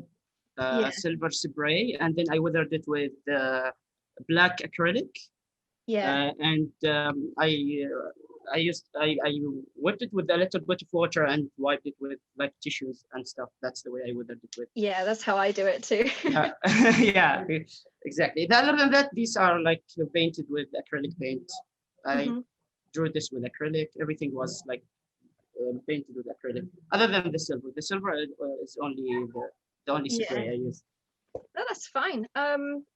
Did you? I had a question here saying about researching character poses and stuff, but you mentioned earlier that you also do martial arts, so that transfers across, yes?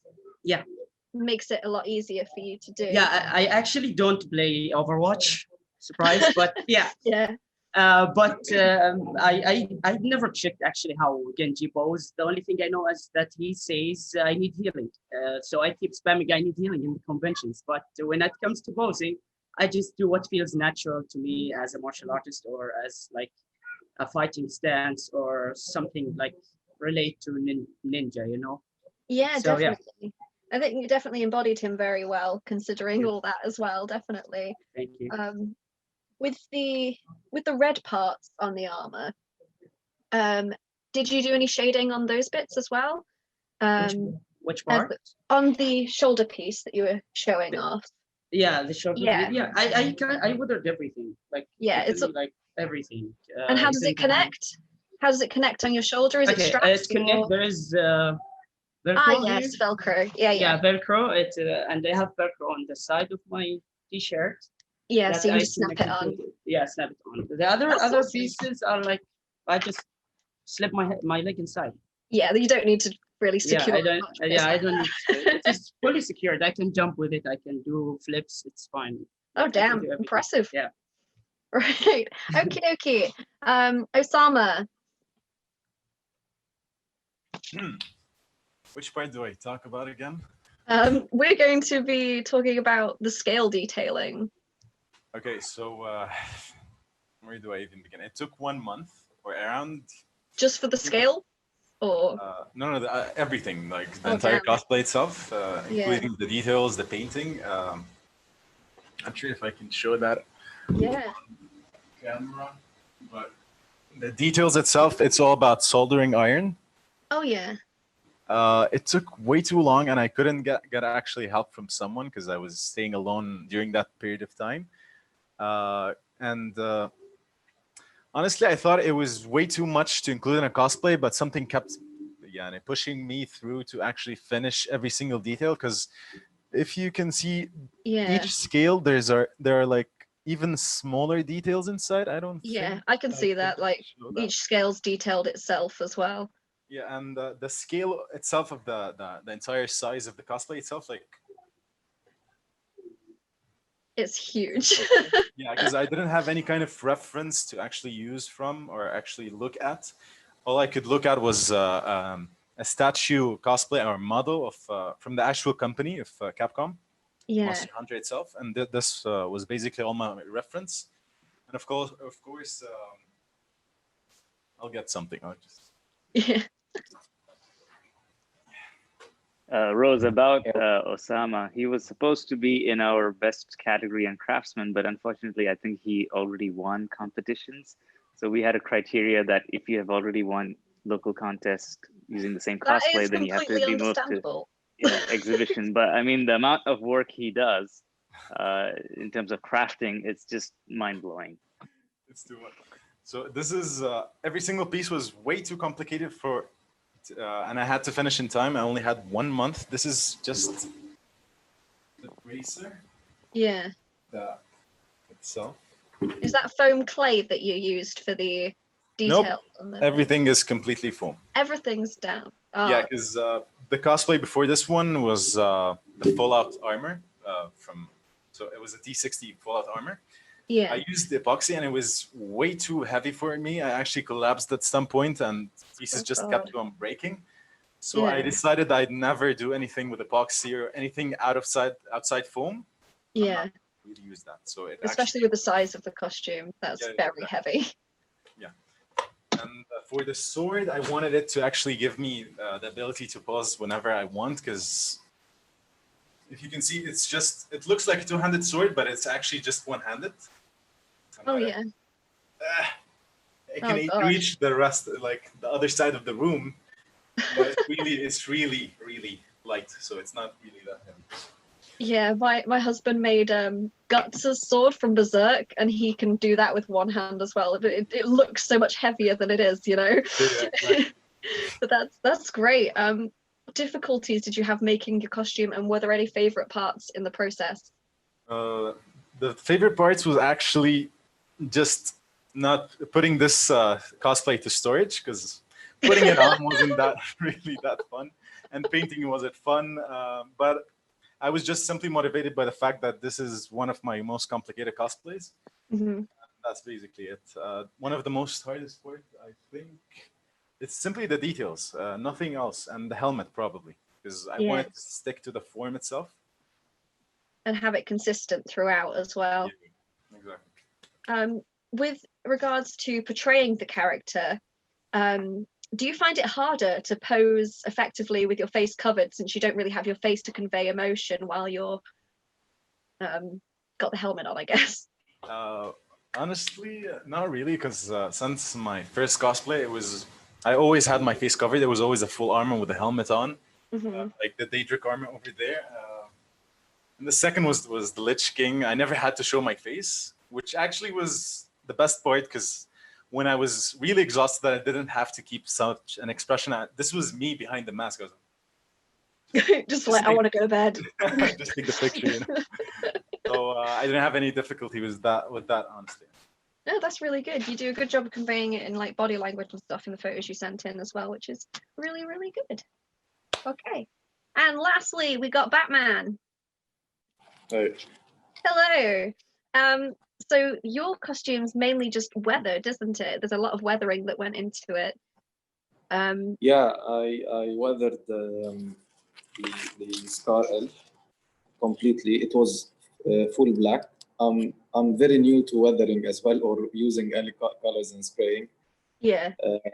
I learned from a big cosplayer as well called Cosplay Chris on YouTube, and I went to King of Weathering here in UAE as well called James. He teach me how to do the weathering and how to do the steel look. Yeah, because it's done very, very well considering how new you are to everything. So it's really good that you and here as well. Yeah, that one as well. If you saw it, it was orange. It's a toy gun, and I did it also through all the videos. This one, which is the goggles, and I sand it whether it made it look dirty, as if it went in hell of battles in the desert. Yeah, to make it look more realistic. Yeah, and like just an example, this is the Batman grappling gun. It's like a toy. Yeah. It's orange and this, and I made it into this one. Like this is the real colors from the movie, and it's very well done. Yeah, and it's not perfect. I'm just trying to be good at these things. Yeah. Also, collecting the hundreds of parts in the suit was taking the most of the time. I reached out to more than 8 suppliers. Like from the suit, Batman suit, I got it from Mexico. From for the cowl and the gauntlets, I got it from England. For the coat, I got it from China, weathered in Pakistan. The pant, I got it from Amazon, and I had to get also the knee pads. I weathered myself, and I stitched it in the pant. The boots, I got it from England as well. So it's like too detailed, and since I'm a bit perfectionist, I want everything to look yeah, like exactly perfect. right. And like this is Batman. Batman will not wear anything. Yeah, I mean he's rich, so I hope I'm like him. we can only hope. When it came to poses, because your shoot stuff recently came out, it didn't get sent in, but we did see it on your Instagram because obviously there was the delay and everything. But with the poses and stuff like that, and obviously you have to convey most of your emotion through your eyes, don't you? Because Batman doesn't really have much of a face, so when it comes to posing, since you're so new to it all, did you find it quite difficult modeling like that, or was it easy? Wasn't easy, and it's like, since it's a picture, I took a lot of pictures. Yeah. And to get the serious look of Batman, how serious is he? And I took this photos in a cafe. It was a friend for a cafe, and you like all the people are watching you, and the kids are like are calling you like let's have a photo. So it's like it was very difficult to keep your mouth not smiling. Yeah, and I have especially a in public. problem, and I always smiling. We have someone here called Mustafa from Infosys Channel. He's telling me, "Matt, you have to be serious. Stop smiling." It's definitely, I feel like the serious characters are a lot harder to do especially if you're a very smiley person. So no, that's really great. Since this is now the COVID time, and when I go out, I always put the Batman rebreather, so it's covering also my face, so only my eyes are there, so it's helping. That helps. Yeah, I reckon that helps a lot. Last question: do you think you learned anything in the process of doing this? Like, do you think you'd be able to do anything better if you did it again? This is the whole process. It's a learning. I didn't do these things before. Even cosplaying, even putting something like a suit and talk with it and portray the character in public. And I even did a stage performance in Comic-Con. Of course, it was horrible, but like it's like an experience for me. What I will do different if I'll do this again, like some in the weathering, and give the dirty look to the suit as the movie, since it was in the desert and a lot of fight and this. So it was like clean and neat. Even the scarf, it was clean and neat. I didn't have the time Yeah, to do the whole do thing it. rather than just the Yeah. weapons and stuff like that. No, that As you makes know, sense. Yeah. I was too late in this because I just finished the the outfit 4 days ago. A quick question, because I don't know Batman that well. Batman, are you an introvert? Are you shy normally before you did the bat suit? You cannot say, but I'm not extro, I'm not intro, I'm like in the middle. So performing was give you some anxiety or anything? Of course, yeah. But I was I was feeling more confident because I'm covering my face and nobody knows who I am and where I'm from or something. So That definitely helped. even you when you were asking me about my name, so it's part of the character. I'm keeping it secret. You know, this has honestly, I just want to point something out right now. Okay, I mean, I wouldn't say this is like a lot of people keep saying that this online, whether it's CAMEC or other online cosplay competitions took place around the region. This is not to replicate what's happening on live stage, but personally, I would say this is the start of a new thing right now. Okay, starting of how cosplay shows can actually go about, you know, in the future, hopefully, inshallah. That's, I think I see something new happening here because, you know, hearing you talking and all that, this kind of talk wouldn't be so easy to have on a live stage, by the way. You know, this like intimate kind of feeling, you know, when everybody shares and everybody's focused and it's like in a closed area and everybody's at the comfort of their place right now. I think we're having something that's beautiful over here. The conversations that I'm hearing over here is not something I would have on a live stage. I've been hosting a lot of cosplay competitions, normally because you have a lot of things influencing the energy of the place, whether it's the speakers, the other things happening in other areas, the people in front of you, and you always have to keep it short, but with a lot of energy, so we don't get to be that deep with our talk. So I want to say I appreciate every one of you right now who's been talking, you know, from the heart, saying what you feel like and how it feels. I know, especially the talk you had right now with Ducky and all that. That was very, I would say, emotional, and I loved it. And man, you know, the energy that you brought in, blood rage, man. You know, the fact that you and your sister right now are together just showed me beautiful family moments. Abdullah, man, telling me about what's going on.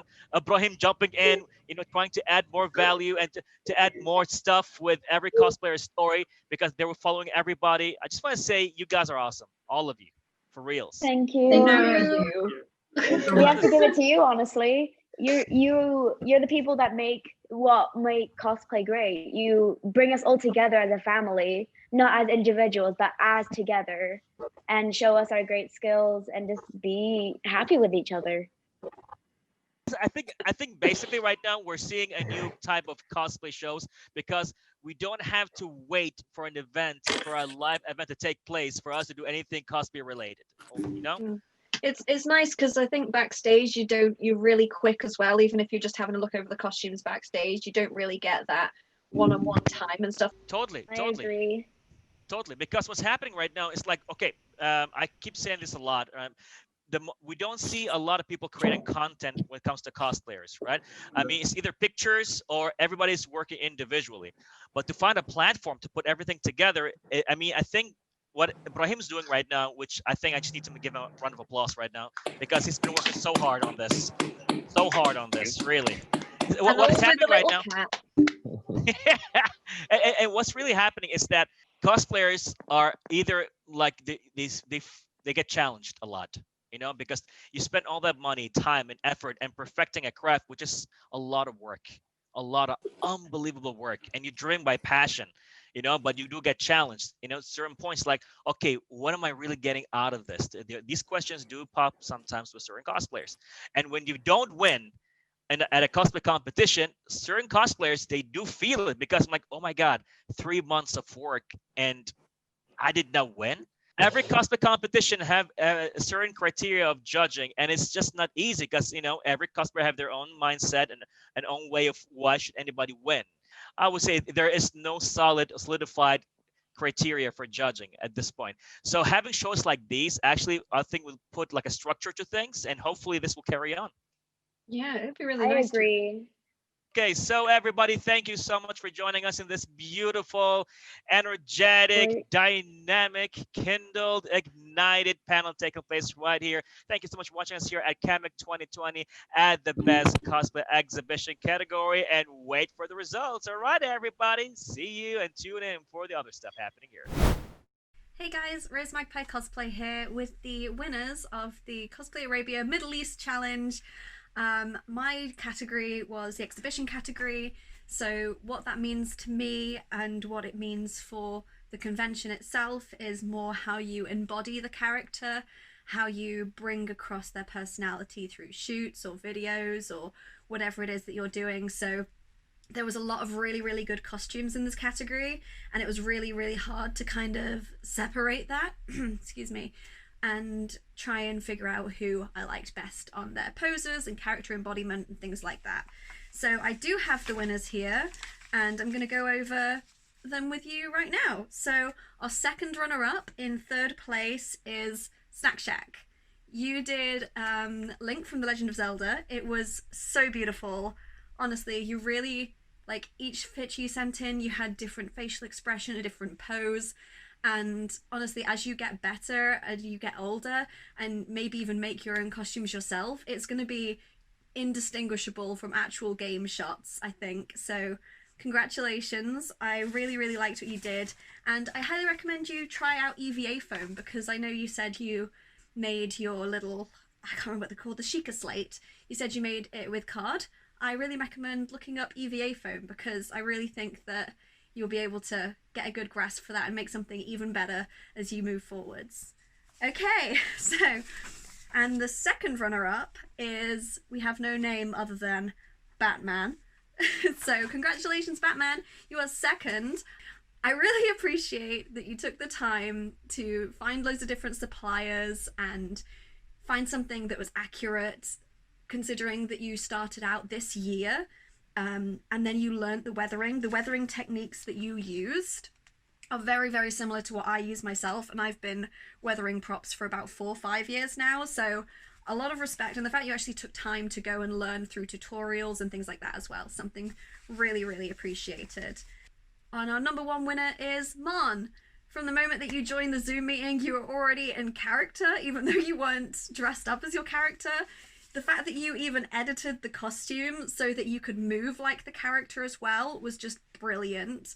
And you said you took a lot of time and dedication to work on how the character talks, along with how the character walks and acts and poses, and that's something that's really appreciated.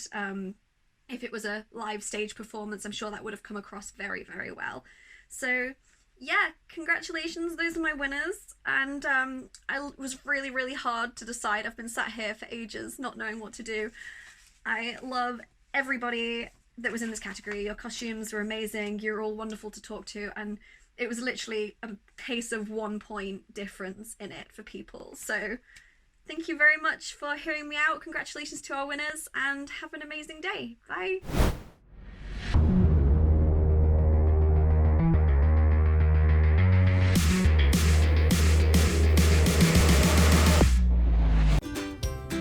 Hi everyone, my name is Anya.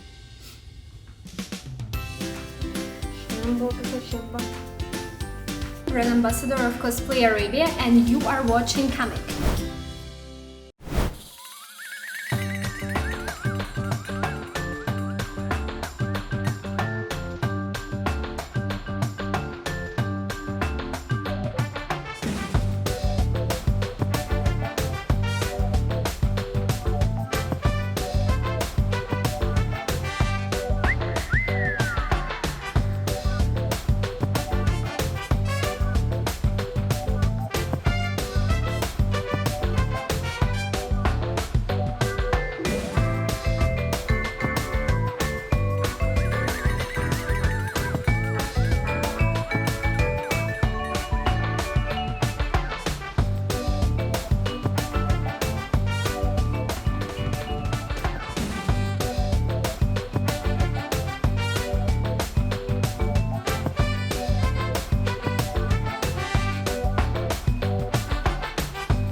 This is Haneen, co-founder of Cosplay Arabia, and I'm here today to talk to you about bullying.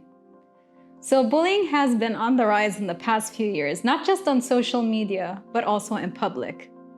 Throwing around rude comments, spreading hateful rumors, and just trying to bring each other down is not okay. It's important for victims of bullying to know that they're not alone, and it's okay for them to be different, and that everyone is experiencing this as well in some way, shape, or form.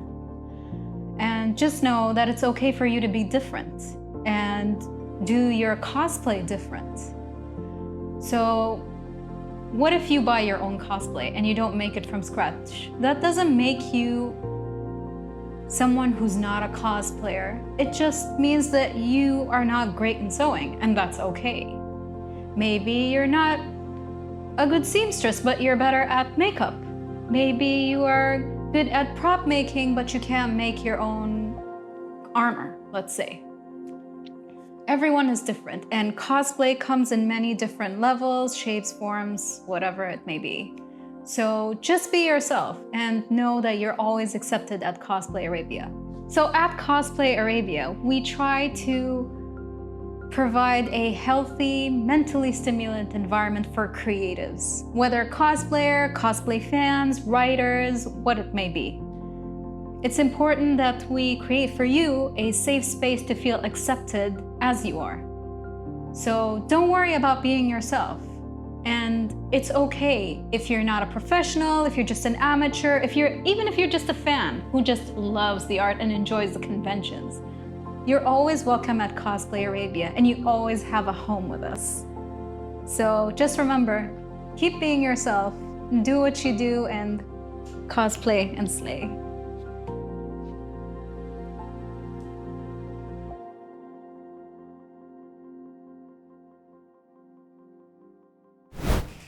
Hey, it's Reem Haji, aka Vanity Tunes, and you're watching Cosplay Arabia Middle East Challenge.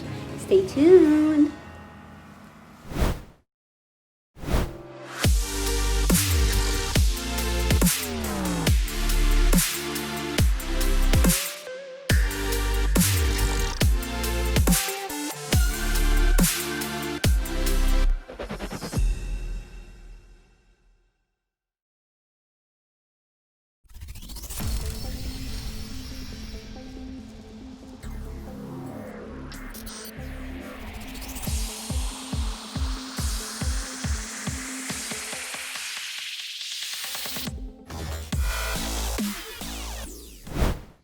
And we are here with another segment. What's up? What's happening here with CAMEC 2020 for the segment of the best craftsmanship taking place right here. And of course, we are here with the presence of the beautiful, the infamous, the unbelievable Sakura Floor. What's going on? Hello.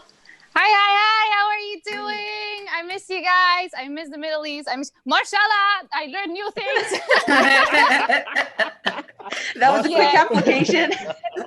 Yes, I mean, I have to use it when I don't know. Honestly, I am really excited to be a part of this, and I can't wait to talk to most of these crafters, or all of these crafters actually, because they are insanely talented. So I'm really excited to see what they have to tell me. Right, all right, can't wait for that as well. And of course, we are here with the big boss himself, along with his sidekick, the cat, Ibrahim Ansari, Cosplay Arabia representative. What's happening? Hey, Baraa, how's it going? Good. We're back with another segment. Yes, we are. We're almost done with all the segments now, so it's only a little bit more time to find out who the best of show and the most popular is. But before that, we have the best craftsmanship, so take it away. Of course, never too old to cosplay, right? Never too old. Okay, awesome.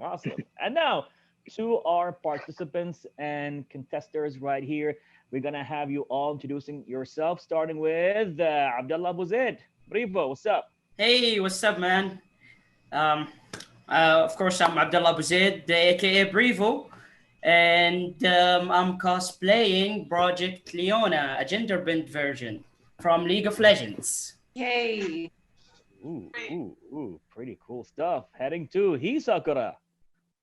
Hi guys, this is Sakura, aka Serena. Glad to be here with everybody else. Let's have a beautiful show. Let's have it. Heading to Muhammad Haroon. Hey, my name is Mohammed Haroon, aka M7 Cosplay. I'm cosplaying as Spawn and representing UAE. All right, man. Hashtag 400 hours. Awesome stuff. Awesome stuff. Heading to Sherwin. What's up? Hi, everyone. My name is Sherwin. I'm here in Qatar. I'm cosplaying Crusader from Diablo 3. And yeah, nice to meet you all. Nice to meet you too, man. Awesome stuff. I can see the shield. Great stuff. And of course, let's go to Say. Hello, this is Say from Say Cos. I'm cosplaying as Xander, Crown Prince Xander from Fire Emblem. All right, beautiful stuff. Okay, woo. There you go. Now, back to Mr. Ibrahim. Give us the criteria for this panel. All right, Baraa, for the best craftsmanship, we're looking at just how many techniques they're using in their craft, as well as something very unique, the practicality of their cosplay. Now, sometimes things look really great on pictures, but they are not necessarily easy to wear or walk around it in a con, or just not practical enough. So along with the details and the crafting techniques, practicality is another subject that they have to touch on. So here we go.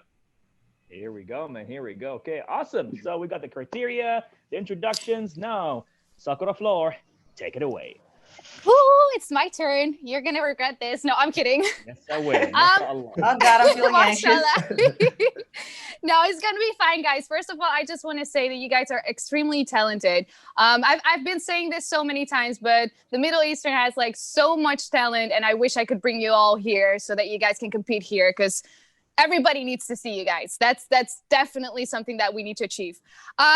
I am going to go a bit more general because you guys gave a super good like insight on how you made your costumes with the video. So I really got to see how everybody made their costumes. And for that, I want to thank you guys because it gives me a really good look on what to judge on. So thank you all for that. I think I'm just going to go very general. I want to know from you guys what for you yourself was the most difficult part of your costume and why? Because that also gives me a little bit of an insight on what you struggled with.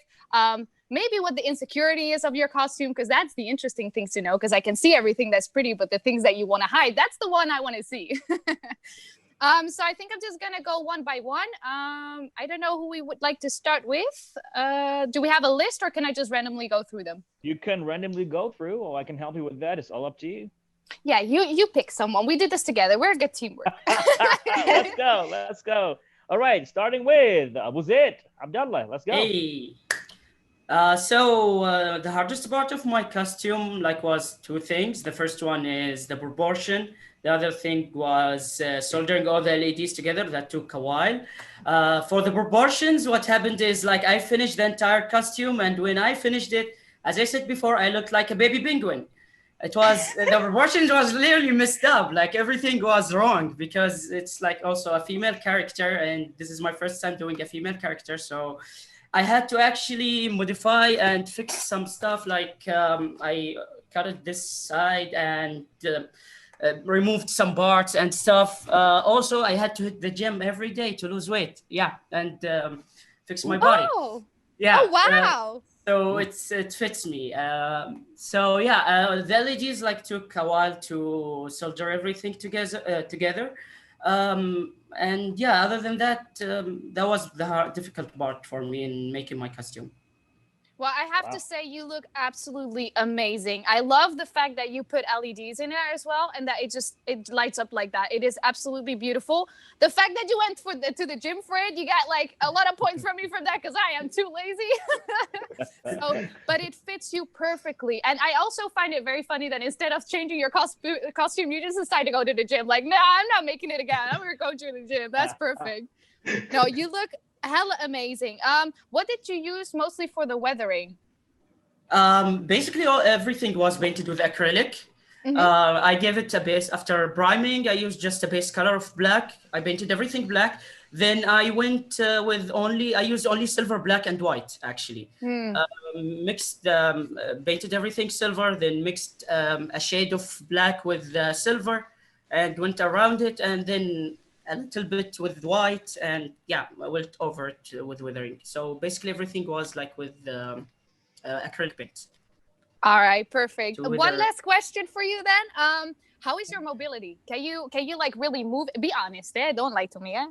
It's actually showing in the video. I can move. Yeah, I was yeah, moving in the video. It looks the really video good, is- but you know you can hide in the video. Like maybe you just like, but you can move perfectly, or I can move perfectly without holding the armor or the shield.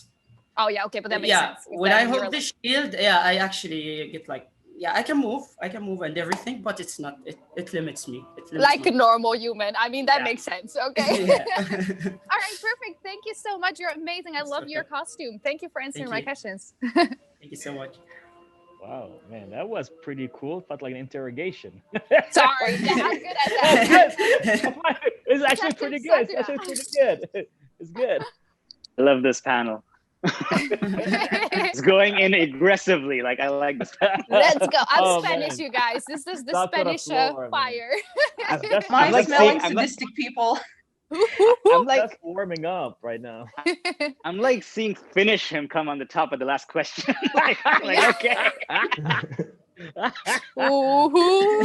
Who's You're your doing next victim now? Oh yeah, victim, definitely. I'm so sorry, guys. Please stick to the style. Let's see. It's pretty cool. All right. Now going up, and let's see who we have. Of course, he's Sakura. Let's go. Oh, I thought so. I had a feeling I was going to be the second one. Oh, Just honey, the I have so feeling. much questions. Oh, you look, first of all, you look amazing. Oh my goodness. You are the most Okay. nervous of all. So here we go. Let me know what's your most difficult part of the costume. Actually, if I can say all of it, then I would say, but of course I can't be greedy, so I have to pick two. So two. So the first one was actually the sword.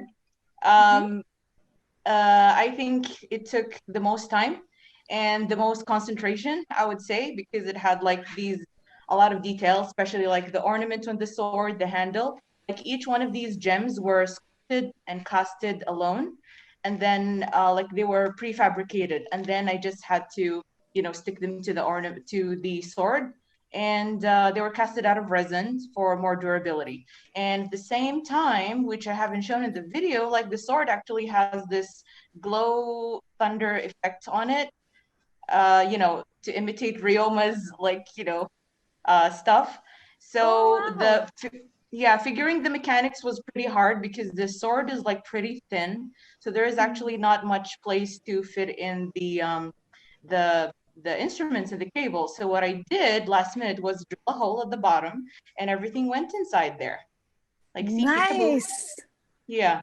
Oh And yeah, I then did it's not just- see this on the pictures. That's good that you mention it, because like Yeah, that so is it's just nice. like a small slot there that fits in perfectly, like a friction manner, and then that's how it goes. So the sword actually took most of the parts. It wasn't primed as in a traditional way. It wasn't like the techniques I use for this is very different than the armor, because the first time I used the primers I used for my armor, it really gave a pretty rough surface, and I was worried that beautiful 18K, I wanted to go for the 21K look, like Saudi Arabian gold, if you know what I mean. So it really didn't show at the beginning. So what I had to do was like spray it again, and then I topped it with a sandable primer. Like it looked pretty thick, and I was having a mini heart attack and stuff. But I'm like, you know what? It's gonna be worth it. Let's do 100-hour sanding. So I just had to resand it again and again until it was like smooth as a baby's bum, I would say. Then topped it off with the paint, and the gold was shining as 21K gold. So that was the first part of my costume being complicated. The second one actually was the ornaments all over the costume. So I have one over here, like the flower ornaments. I don't know if it's visible. One over here, and then I got one over at my back, and then two over here, like at the side and at the shoe. So the issue was at the very beginning, I thought like, oh, this is pretty easy. I can just like sculpt the triangles alone and the circle alone, and then I can just glue it to form a flower, and then I can just reproduce it multiple times, you know. But the issue is when I checked the reference photo, the size of this was different from this one, and it was different from this one, it was different from the back. So I had to kill myself, and then I had to redo them like 3 times. Like the size of the star is very different. So I had to cast them multiple times. And yeah, I guess that's pretty much it as in terms of foam smithing. The last part though was more tedious than hard. It was like the ropes. And I actually, I had to like form the ropes with each thread alone and then spin them and then, you know, braid them again, you know, just give the look I really wanted to have. And I saw it in the video. Yeah, that's really impressive. That is really, really impressive. Yeah, your costume actually, is beautiful. thank Honestly, you. I am really glad that you had like an eye for the details and you went for like the smaller ones instead of saying like, okay, well, screw it, I'm just gonna go with the same size, because that really shows dedication and it shows that you're paying eye to details, which I love. I really, really love. Thank you so much. You're welcome. I really don't think that it's an advantage. It's more of an OCD, but thank you. I'm glad. Well, that in it this paid off. case, your OCD is your advantage, honey. I am glad that you went for that. Thank you. Thank you so much. Thank you. All right. All right. I have no more questions. You already answered everything. So thank you for answering that. Thanks. I'm off the hook. Yes, you are. You came off well. It's really good. It's really, really good. All right, Baraa, next victim. Yes. Let's go. Let's go. Heading to Say. Oh my God. Hello, sweetheart. Hi. You look awesome. The two of you, like I talked to you guys on Instagram, and I want you guys to participate in WCS because I want to see you guys cross borders, because I'm convinced that you guys have so much potential to like put on a show together and just conquer everything. So that first off, that I would just want to say that because I'm convinced that you guys are going to get really far. All right, now I'm just going to interrogate you. Tell me the worst parts of like the worst process of your costume. The worst part was this frontal piece. This one. I like to call it the table runner because it's a table runner. So the hardest thing about it was when I purchased the fabric and I tried to sew it, there were some wrinkles that just wouldn't go away.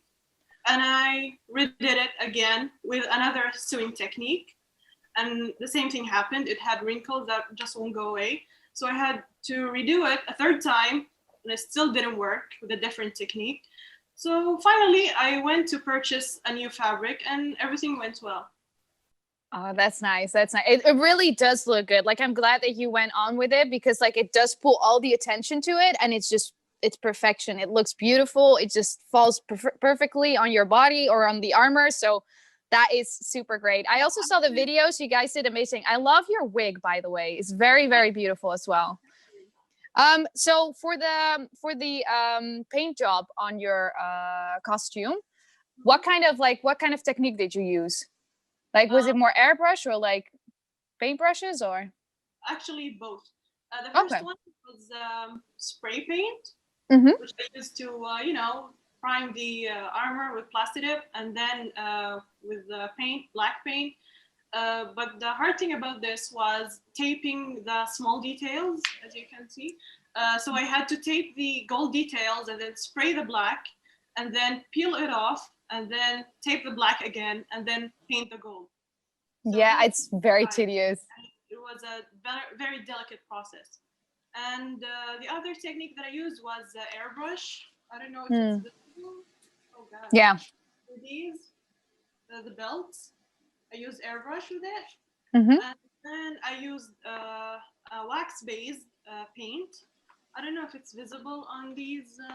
The silverish, right? On the raised details, like on the entire armor. So yeah. So that's beautiful.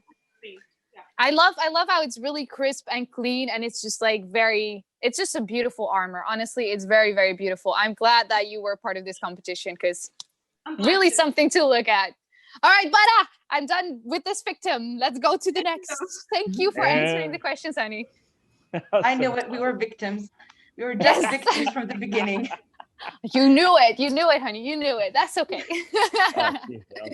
And now to our next victim. Let's go to Sherwin. Get ready. Hi. Okay, I'll just put down this light, because actually I have poor lightings here in the room. Oh, I have something to say to you. I have something to say to you. I have my whole heart with you because I am a Crusader too. I made the same armor that you did. I made as well. I actually wore it to Egypt. So my heart is with you on this costume. When I saw that somebody did like Diablo Crusader, I was like, yes, let's go. So I'm really excited. Hit it off. Tell me what the worst part was of your costume. First, actually a lot. Actually, let's have like, yeah, just like the simplest, like the hardest one is actually my shield.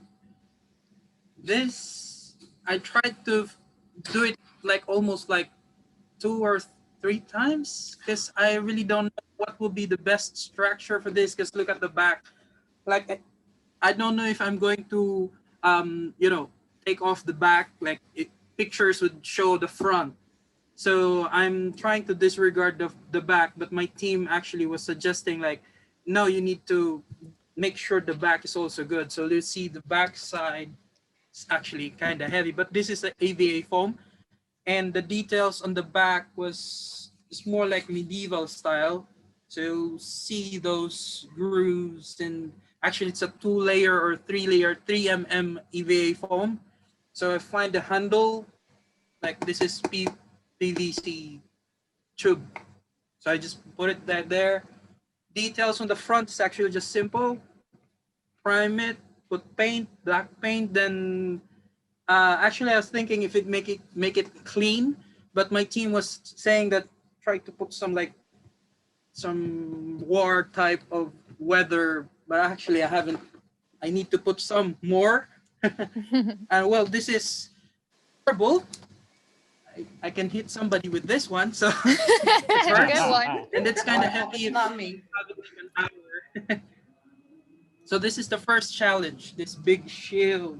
Yeah. Can I just say that I love the fact that you went for the inside of the shield, because like I've seen so many people disregard the inside of the shield, and yours, that's the first thing I saw when I was looking at the pictures and the video and stuff. I'm like, yes, he did the inside of the shield. For this, you get extra points, because people forget it. They're like, yeah, it's not on the picture, but when you're doing a competition or when you're actually doing photo shoots, they're gonna see it, and the details on it are phenomenal. So I just want to say that I'm glad that you did that.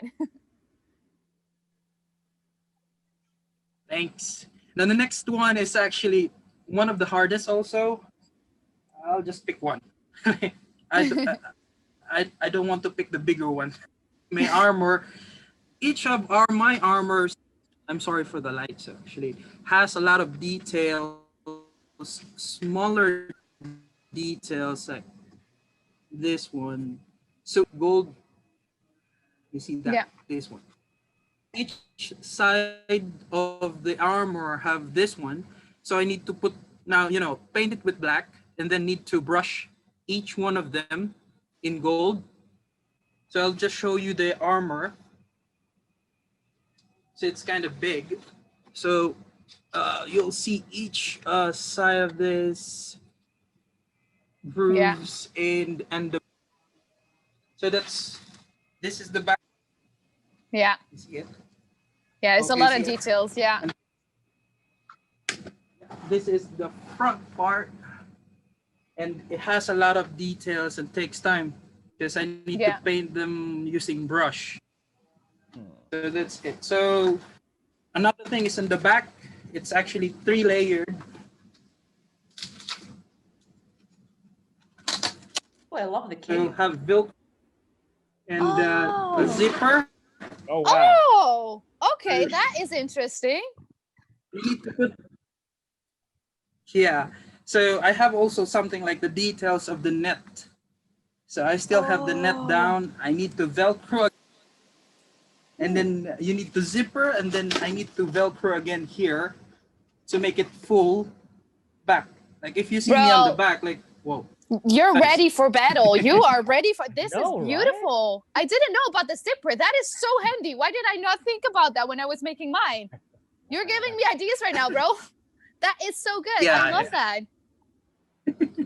Yeah, well, that's all the struggles. But for my weapons, my sword, actually, I just tried like I'll show you my sword. And this is epic. Yeah, that is Sword. beautiful. It lights up. Oh, it's epic.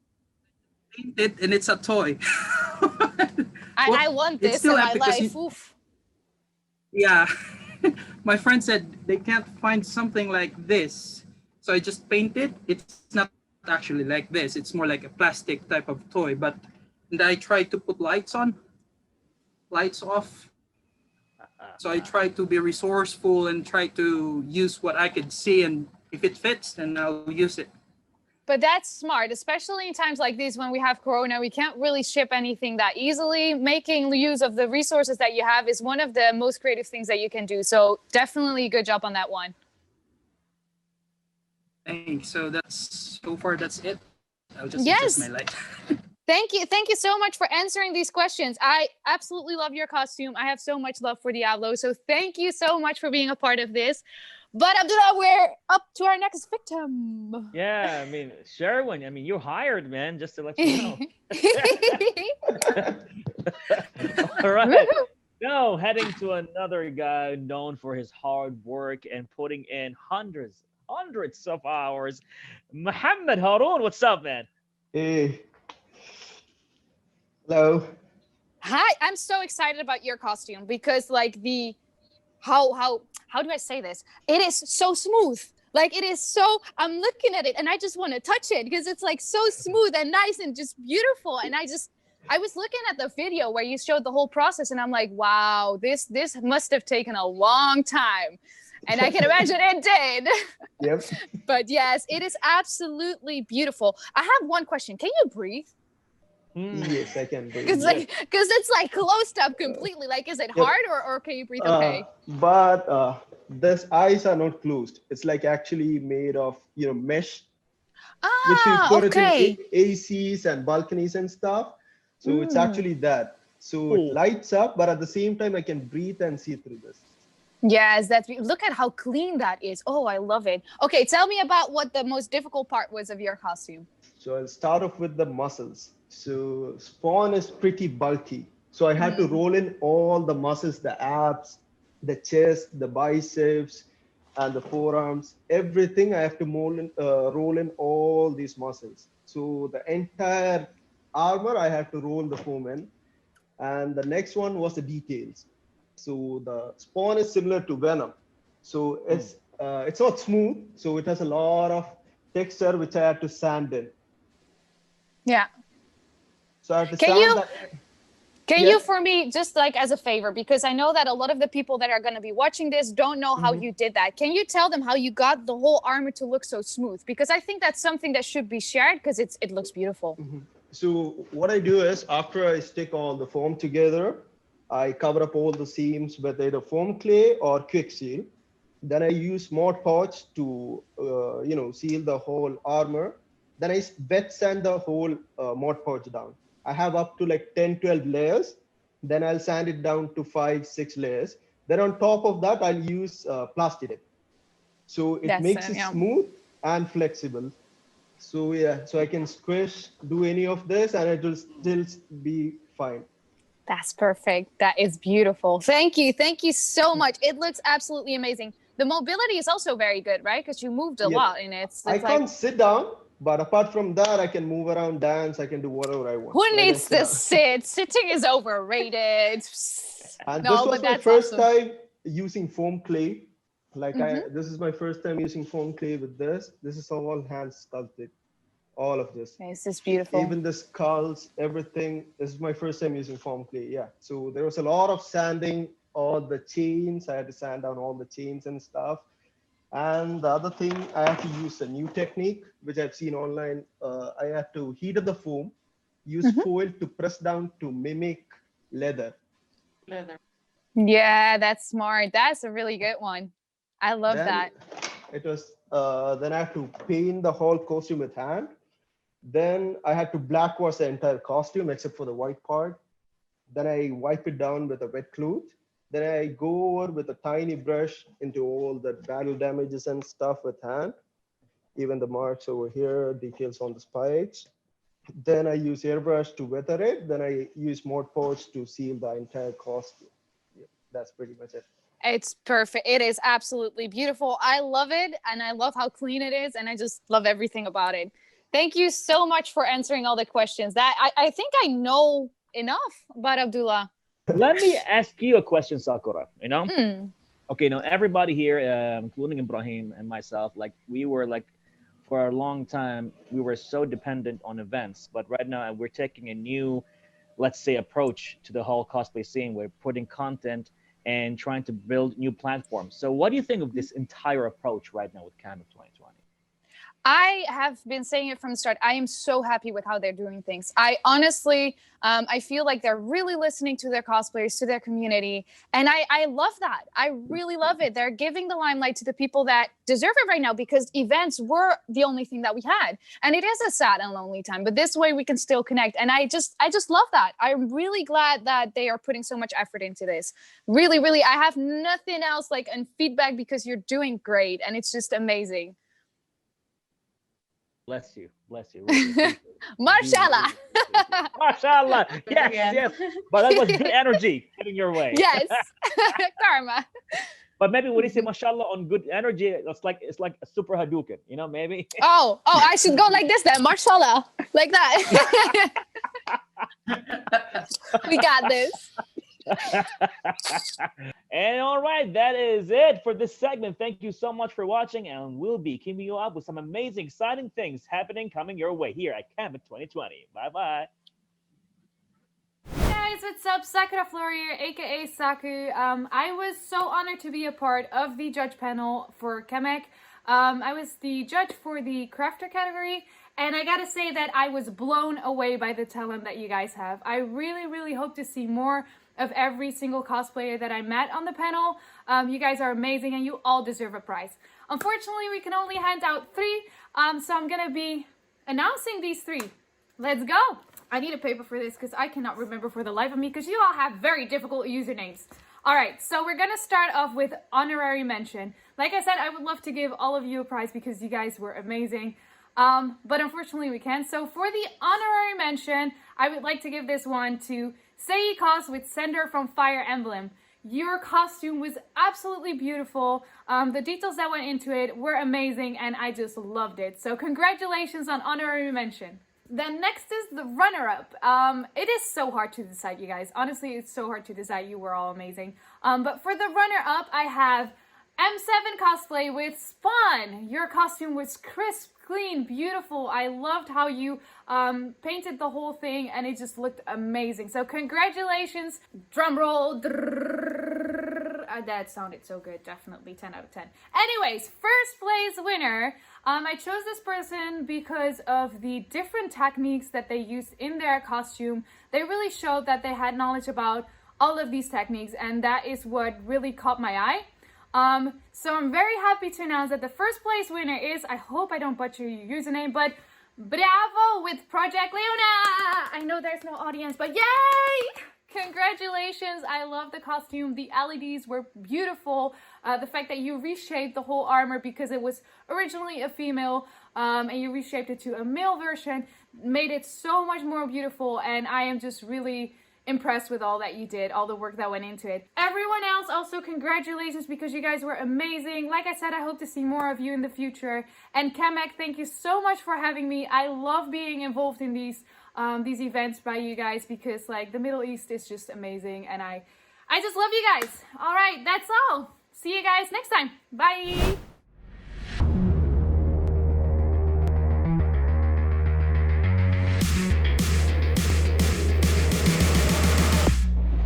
Hey, this is Ellie, aka Small Ellie, and you're watching Cosplay Arabia Middle East Challenge.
everyone, it's me, I cosplay.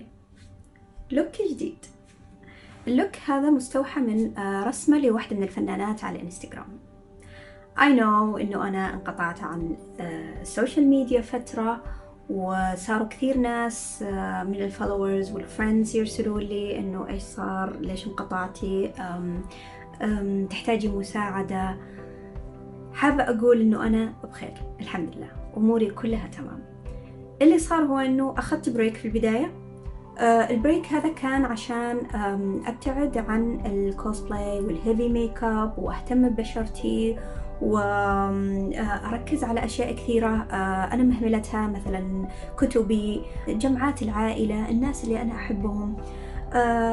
فلاحظت أني أنا تعودت على هذا الشيء أكثر من تواجدي في السوشيال ميديا، وأكثر من مجال الكوسبلاي. فالبريك الصغير اللي أنا أخذته صار طويل، والبريك الطويل صار أطول، وصارت الأيام تسحب بعضها وأنا مو حاسة. كمان الناس اللي قاعدين يقولون إنه سحبتي علينا، سحبتي على اللوكات حقت الأشهر، ما سحبت.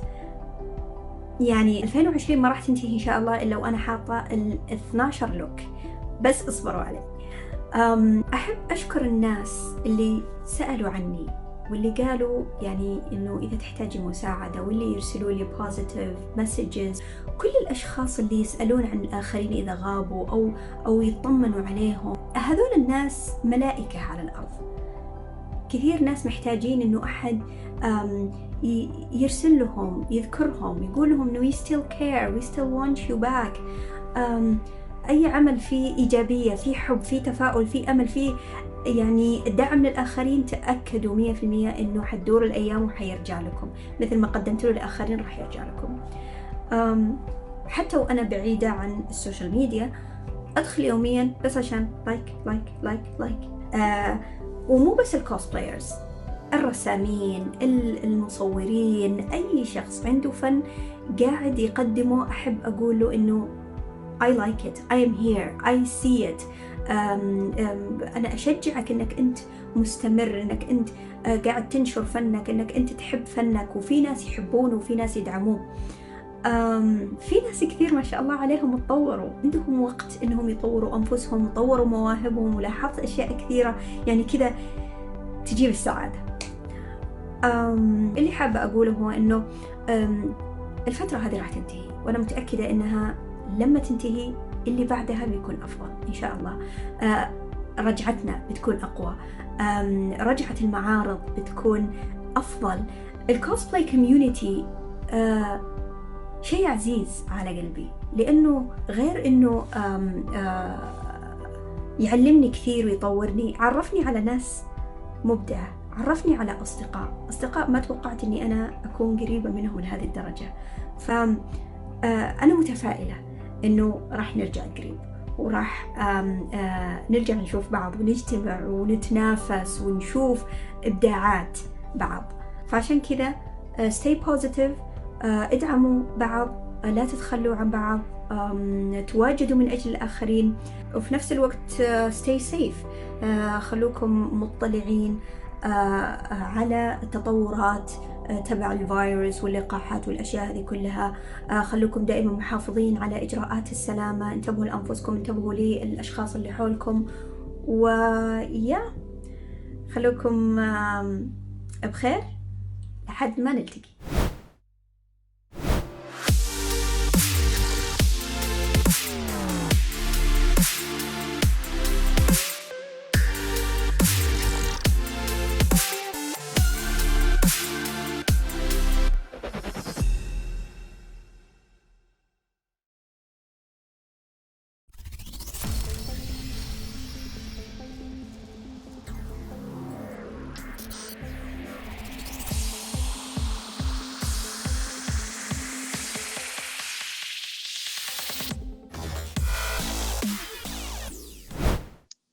Ladies and gentlemen, welcome back again. Right now, we are here at the Best of Show to the segment right now, as we have a lot of things still lined up for you, beautiful viewers. And now we have our judge, Shadow Border Cosplay. What up, man? What's going on? Hey, I'm looking gorgeous and feel even greater. Look at that, of course, with that purple and white, man. You are rocking it. Oh, look at this. How is it over there, man? How you feeling? I'm feeling great. I'm starting to miss the summer, even if autumn just have begun, but I'm a summer person, so give me the sun. Oh man, you know, yes, I mean, given the situation and the circumstances that took place this year, but you know what? I just love the fact how the cosplay community is keeping it positive and colorful in spite of everything going on, and appreciating you, man, for all the amazing effort you've been pulling off. Thank you. Definitely, thank you. Honored to be a part of this. I feel honored. Honored to have you here. And of course, we have some other gorgeous cosplayers along here with us. Of course, giving a big shout out to Brevo. What's going on? Hey, I'm doing great. I have my armor next to me. I didn't wear it, but everything is around. Yeah, here's the sword and everything. Here's the sword. Ready to go. Yeah. Okay, let's go. Let's go. Muhammad, where you at? Oh, hi. Hey. Oh, look at that spawn, man, standing, lurking, just like they're guarding and defending. Yep. How you feeling, Muhammad? How you feeling? I'm good. I'm good. How are you? I'm good, man. I'm good. Energetic, positive. It is happening right here. And look at that spawn, man. Still, and we got Mr. Marshmallow as well piled up over there, huh? Yep. Good stuff, man. It's like your workshop in the background. I love that. I love that. All right, Muhammad is set and ready. And of course, to the gorgeous and beautiful, the elegant Sakura. Where you at? Hi, guys. Lovely to be here. How's everybody going? Such a wonderful evening. I'm already sensing the positive vibes. Let's do this. Let's do this. Look at that. Oh my God. I love the hairdo. You gotta teach me that. You know? Well, my hair is too big to fit in the screen, so I tried taming it down a little bit. You're doing great. You're doing great. Bless you. Bless you for the amazing effort. And of course, ladies and gentlemen, for the man of the hour himself, without him, none of this would be able to happen. So please put your hands together, put your emojis, whatever you got right now, and let's welcome Ibrahim Ansari, representing Cosplay Arabia. What is up, Ibrahim? Hey, buddy. How's it going? How's everyone?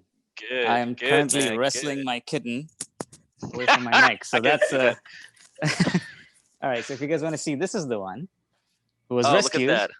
and now wants to be part of the show. So she got her 5 seconds of fame. Bye-bye. All right. How are you guys doing? We got your kitten. Good, man. Good. Is that an Iron Man helmet right there? That's Red Hood. Red Hood. Oh, yes, of course. I see the gun, see the Red Hood, and all of that. It's all good. It's all good. So we are pumped. The energy is in. You know, everybody's furious, fabulous, fantastic. So I guess we are going to be on with this right now. So, Ibrahim, what is up? What's going on? Well, we're here for the best of show category, which is the crown jewel on CAMEC. These are the 5. We had more than 5 actually participants, but now we have the top 3 with us here today, as shortlisted by Shadow Border Cosplay, and that is of course Sakura and Muhammad Utspan and Brevo. Now we have a criteria on which they're going to be judged is based on their cosplay itself, accuracy, because they've crafted this, as well as their skit, which will be played. So these are the criteria and the overall performance as well. And that's the criteria we're going for. Best of show. All right. And the prizes, what's going on there? Well, there are cash prizes, which have already been announced. Yes. That is great, man. It's great. It's just still with all that's going on, you still actually managed to pull that together. So we just want to say thank you so much for all the efforts. Really appreciate you for this. So Sakura, what is your character? Who is it? My character is actually the prince of a clan, the Hoshido clan. His name is Ryoma Hoshido, and he's the prince of the Hoshido clan. He is a character from a game series in Nintendo, a very popular one actually, more popular in Asia. It's called Fire Emblem. So I tried to bring him and do him justice. So yes, hopefully. Yes, you did. Okay, great. And right now, I guess with all that been said, let's watch your skit. Let's go.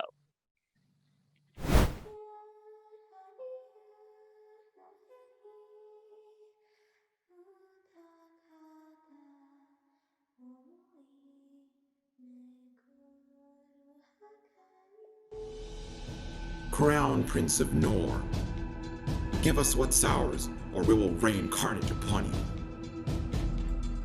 You take me for a fool? The time for talk is over. So be it. You want a battle?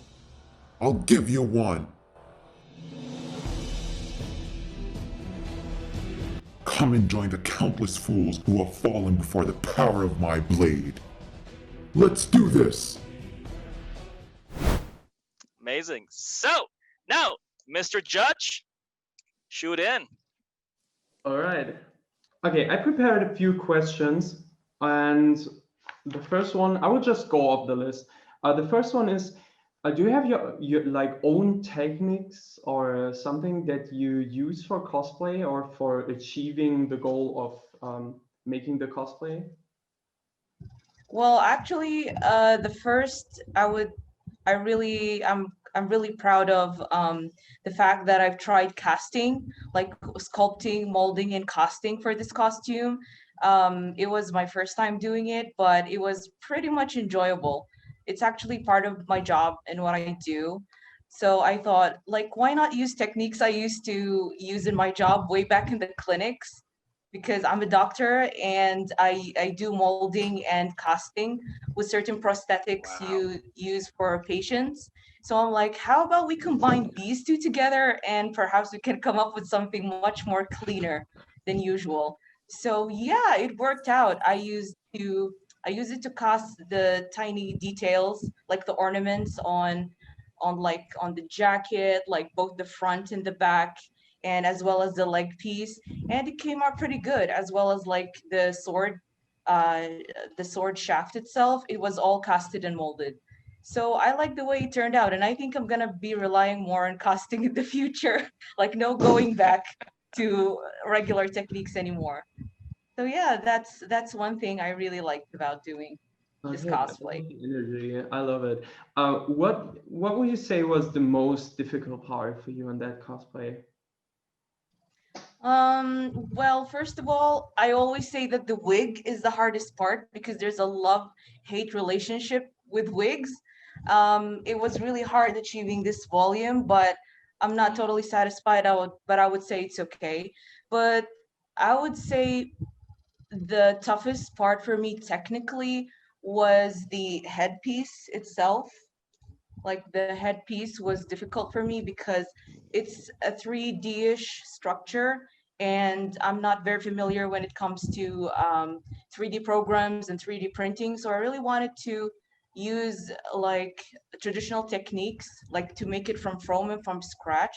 So what I just did was hand pattern it and try to build it from paper and from scraps of foam until it came to life.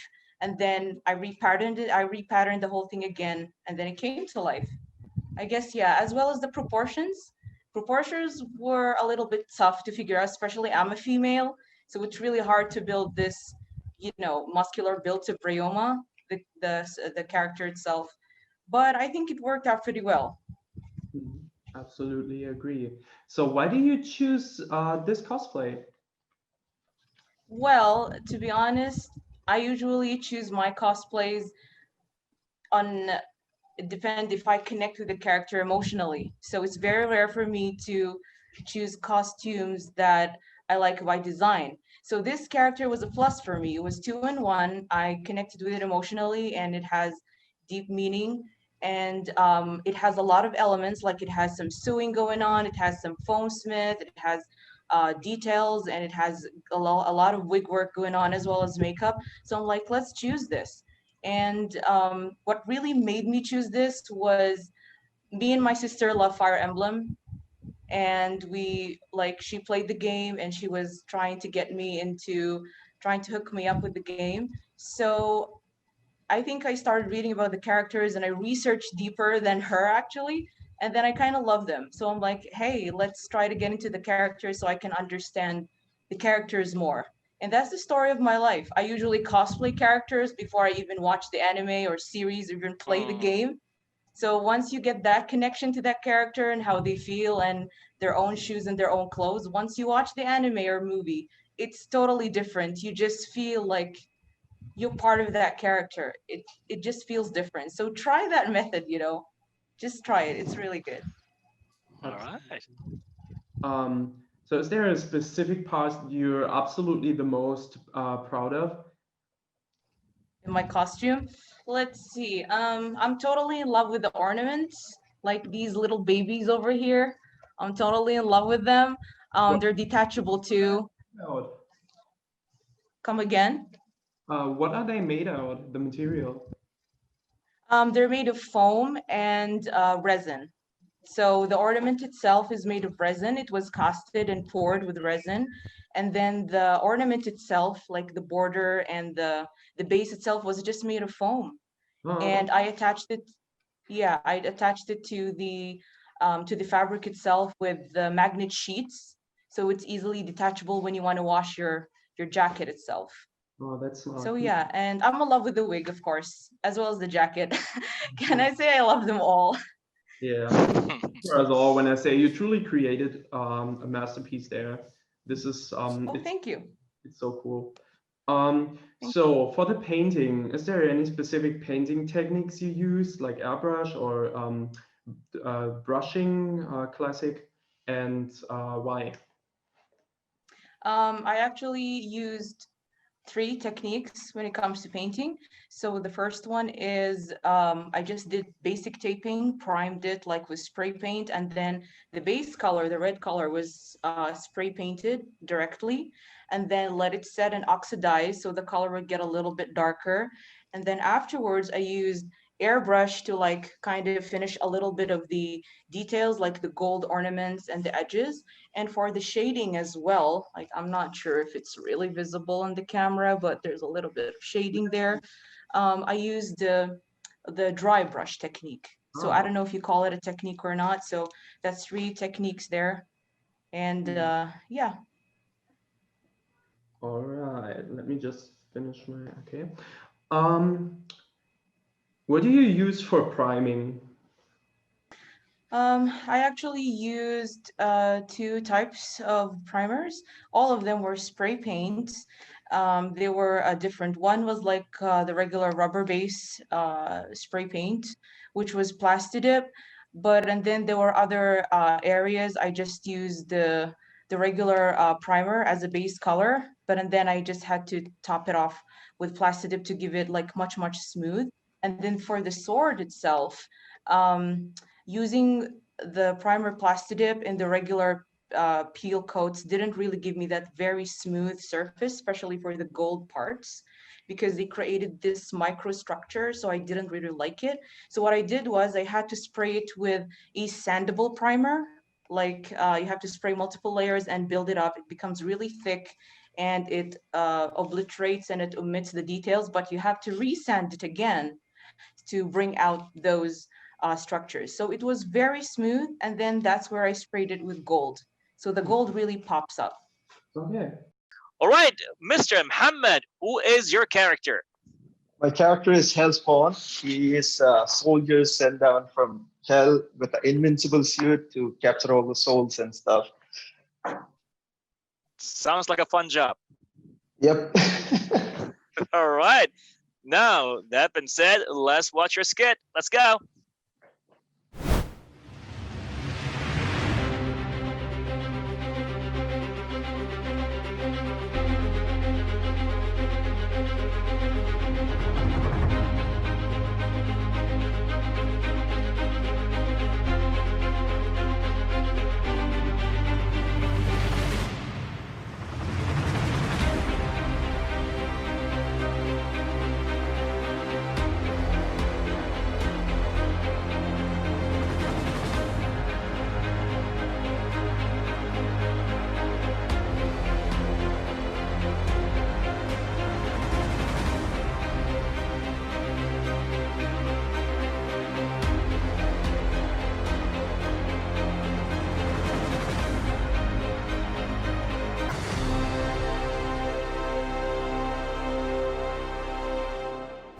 So, Spawn, I got look at that. questions for you. Do you have any own techniques that you invented for yourself or that you see as brand new for yourself? It's more like a mix of techniques that I've learned over the past 3 years, watching tutorials, different cosplayers. It's not like I've invented a new technique. It's a mix of all the cosplayers I know and I've learned through Instagram, YouTube, and everything. Yes. So, yeah. Wow. Yeah, I can identify with that a lot. I'm a person that really loves looking around in the feed and see what other people do. And Yeah, same. so I'm absolutely connected with that. So what would you say was the most difficult part on the cosplay? The detailing. The Spawn skin is similar to Venom cosplay. So it's more like a symbiotic texture. So I had to use a wood burner and a Dremel to sand in every detail on almost all my armor, including the legs, the thigh piece, the chest, the helmet, everywhere, and the chains. Wow. Everything is handmade with foam. So I had to sand down all the chain in order to make it, look a bit realistic. Sanding part. My workshop was completely filled with dust. Is it true that you spent 400 hours on this? I think that's what I saw on your... 400 hours? Yep, I had to work day and night to get this done because there's a lot of detailing in the costume. Dude, like, how do you know? Like, you did a lot of experimentation just to find that right method or the right material? No. Usually I plan ahead. Like if I'm cosplaying this character, I go through Instagram, uses hashtags to find out what other cosplayers have done and what other cosplayers have made. And I haven't seen any Spawn cosplay done in UAE or Middle East. That's why I went for this cosplay. And so I plan ahead, but the problem was there was a lot of detailing and a lot of tiny pieces. The spikes, the chain and spikes, there was a lot of pieces. So that took a lot of time. All right. Well, back to you, Judge. Yes. You kind of cracked that one. Why this cosplay was my next question. You said you haven't seen any other person doing it. Is there like a personal connection to that character or something that you want to tell us? It's my second favorite cosplay or character after Batman. So I've watched all the animated series. I've read the comics, and I basically love the character because he's so intimidating, like Batman. And I don't know, he's basically invincible. So, all right, wonderful. Which part you're most proud of? The whole cosplay, I guess, because there was a lot of work into each and every part. So I can't just pick out one part. Yeah. Glad I'm not the only one. I mean, that's always hard to ask because true. Each part of it, like, why would you not like a part of it? That's all right. The shadow border with his thumb. Look who's talking. All right. Do you have any special painting techniques that you use for it? I usually go for acrylic and airbrush. First, I seal the foam using Mod Podge. If it's a sword or if it's a kind of part that needs to be smooth, I use Mod Podge first. Then I wet sand it smooth. Then I do that a couple of times. Then I seal it with Plasti-Dip. Then on top of that, I go with a base paint of acrylics using hand paint the whole thing. Then I go over it with airbrush, detailing, then dry brushing if it's required, and weathering if that's required too. Yes. Oh, nice. Very good. That's a cool technique. Yeah. Let's go on. You told me about the priming. So you use paint to base prime and Plasti-Dip to like seal the primer. Yep. Before that, I use Mod Podge to fill, and even before that, I fill in all the seams with Quick Seal. And on top of that, I use Mod Podge and then sand down the whole surface smooth, wet sanding. Then on top of that, I use Plasti-Dip. Oh, wow. That explains the super smoothness of it. Yeah. Armor, so that's so cool. Thank you so much. It's absolutely amazing. I have a specific question for the cape. Like, how do you make it stand up like this? It's actually, there is a foam. It's covered in foam. The fabric is covered with the fabric. I mean, the foam is covered with the fabric. Yeah, Yep.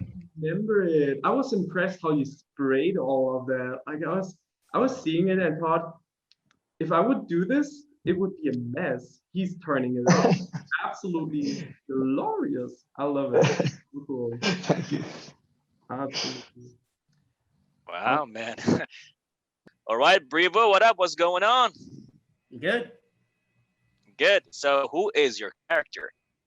My character is Project Leona, a gender-bent version from League of Legends. All right. All right. And you play as Leona, right? As you said. Exactly. All right. So with that, let's watch your skit. Let's go. Objective: destroy the enemy base. Project Leona. Activate. Rally to me.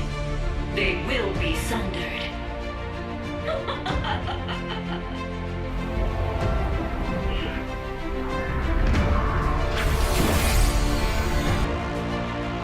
Feel the sun's glory.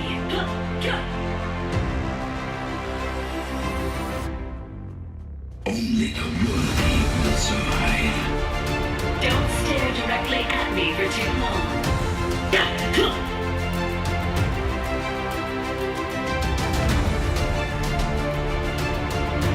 This is your cut.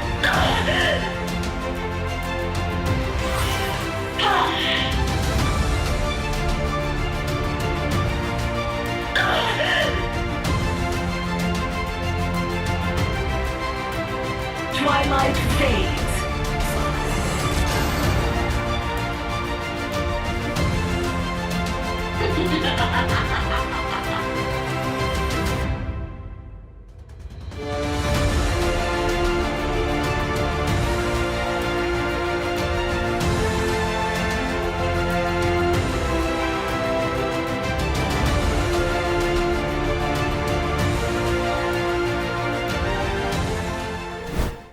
All right.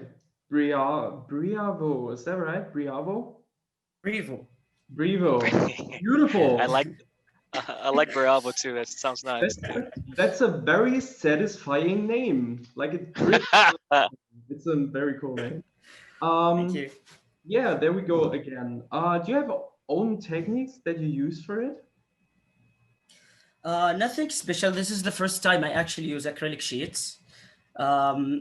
Previously, I used like plastic, regular plastic. I made like a thresh head with it, and I wanted to invest more and to play around with LEDs in my future cosplays.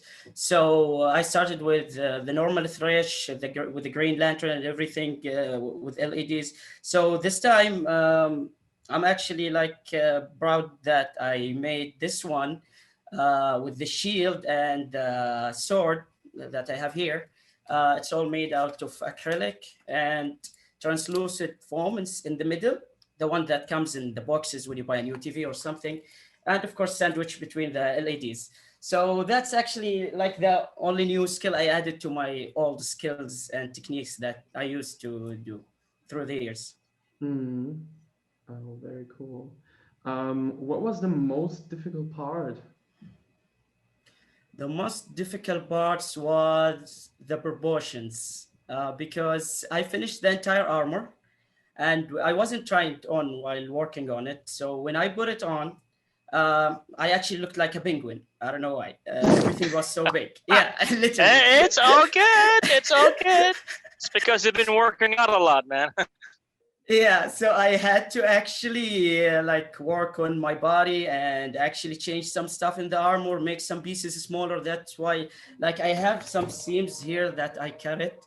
Like, I had to cut the armor, trim some pieces from around the armor to make it smaller because I wanted to finish as soon as possible. Also, the attaching the LEDs and soldering, that took a lot of time to finish. Yes, the LED work really blow my mind on that. Like I'm new with LEDs. I only really low cheap soldered them together, and it was my first cosplay.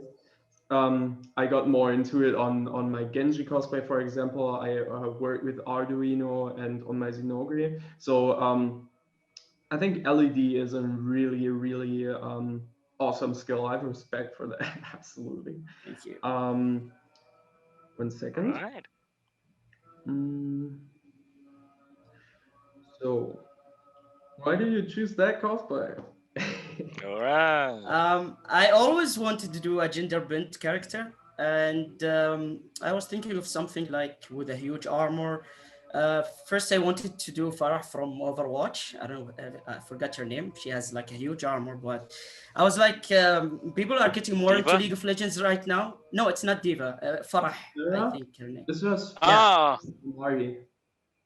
Yeah, I wanted to do like a huge gender bent armor, but I saw that people are getting more into League of Legends, and we had like a previous convention here, a huge League of Legends convention, and basically after that convention, I was like, okay, let's do a character, a female character from League of Legends.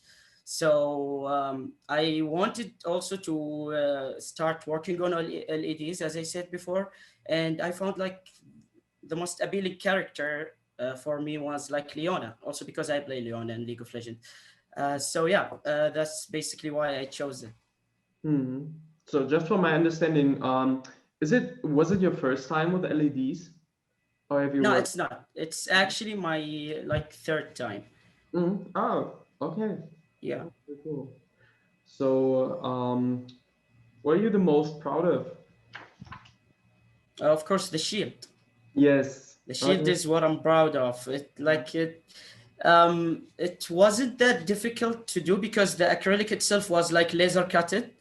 I had just to construct everything together and attach the LEDs and line them up and stuff and connect the wires and with the battery and everything and the controller.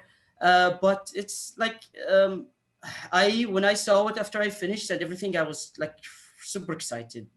It shines like the sun because Leona is the sun and the shield itself is actually the sun. When you see it in real life, something different.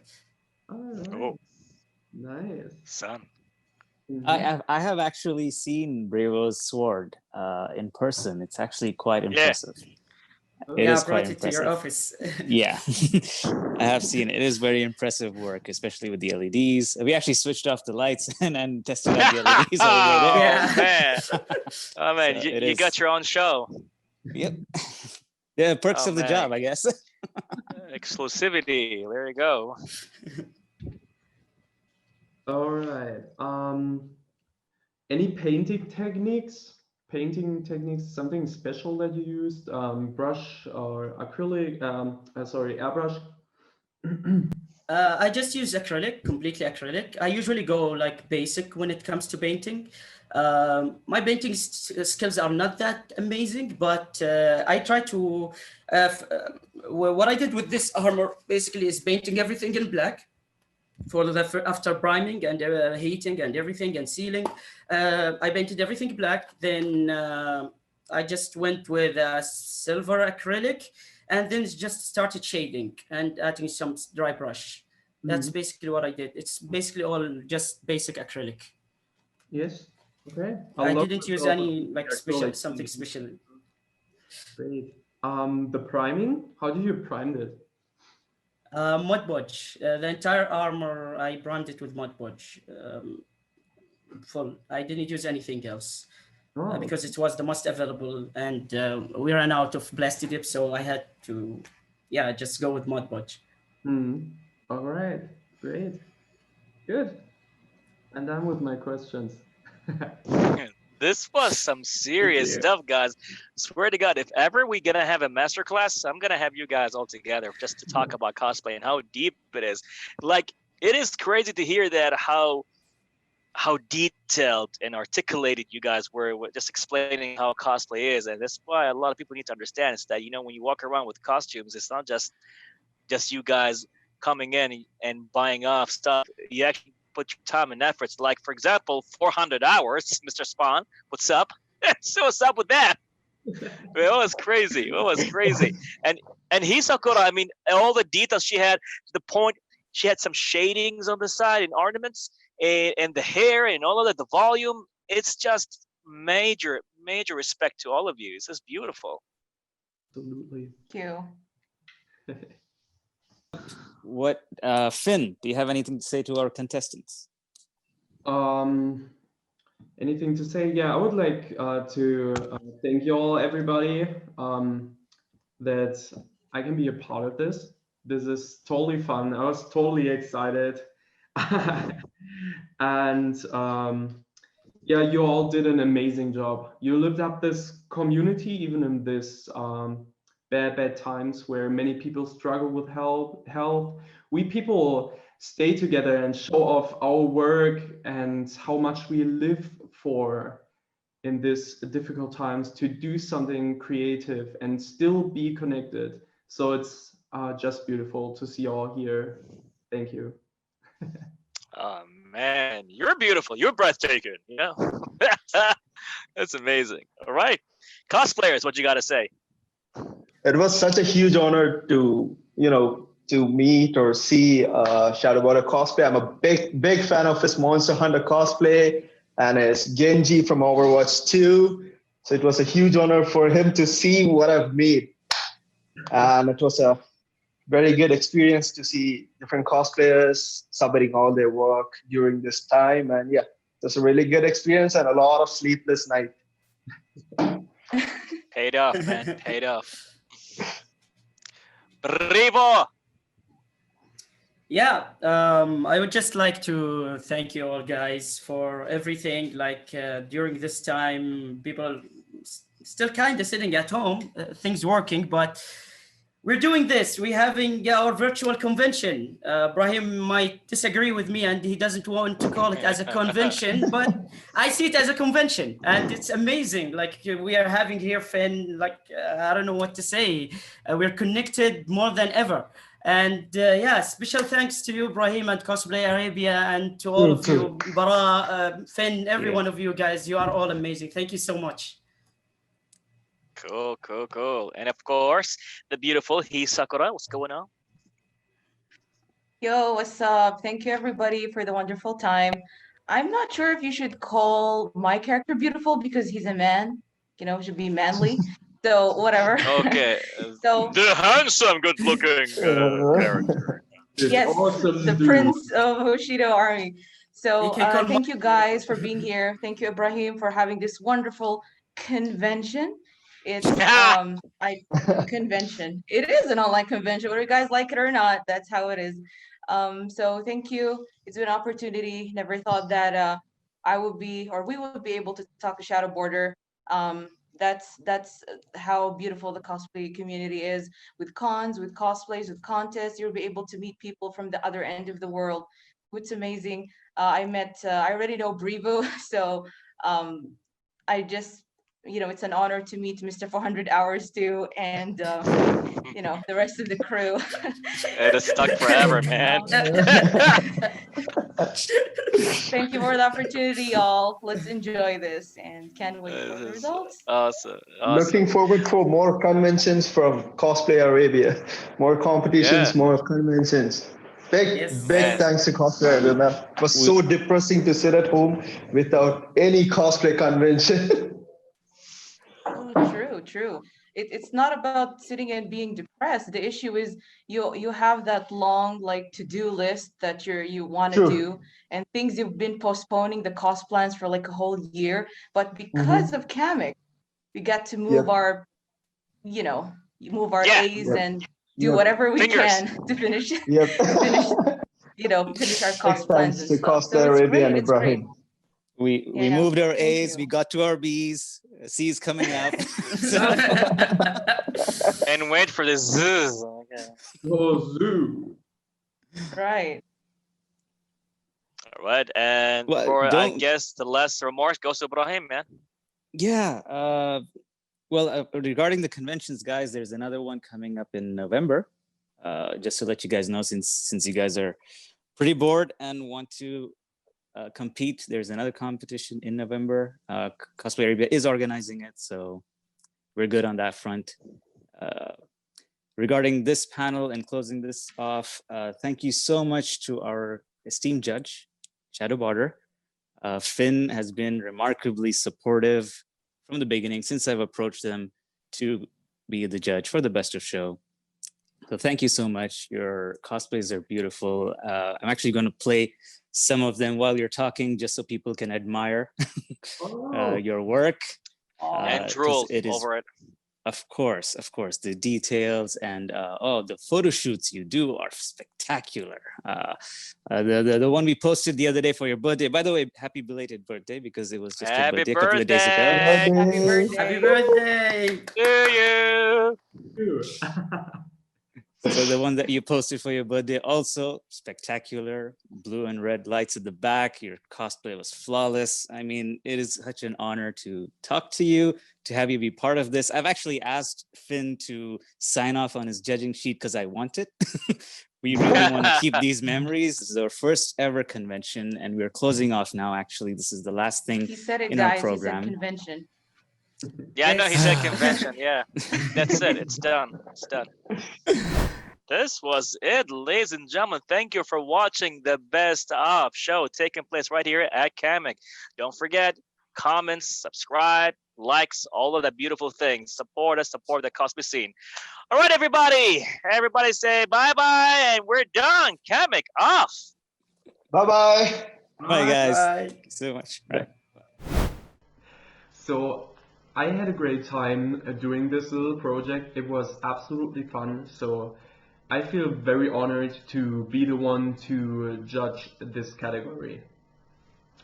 I got to meet amazing cosplayers on Zoom, of course. Stay home, stay healthy. And I got to see amazing cosplays.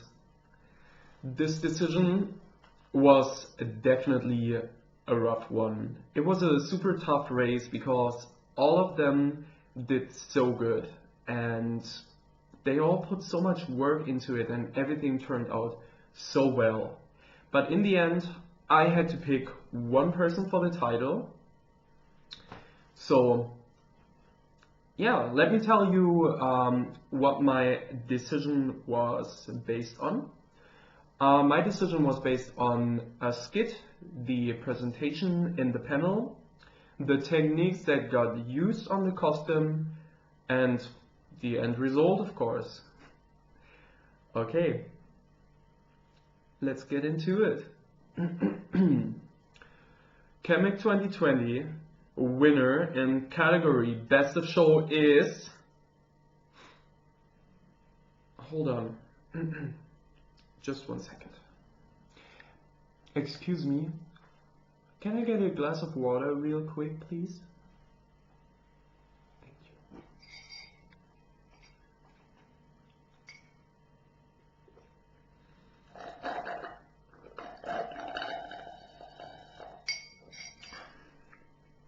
Yeah, better.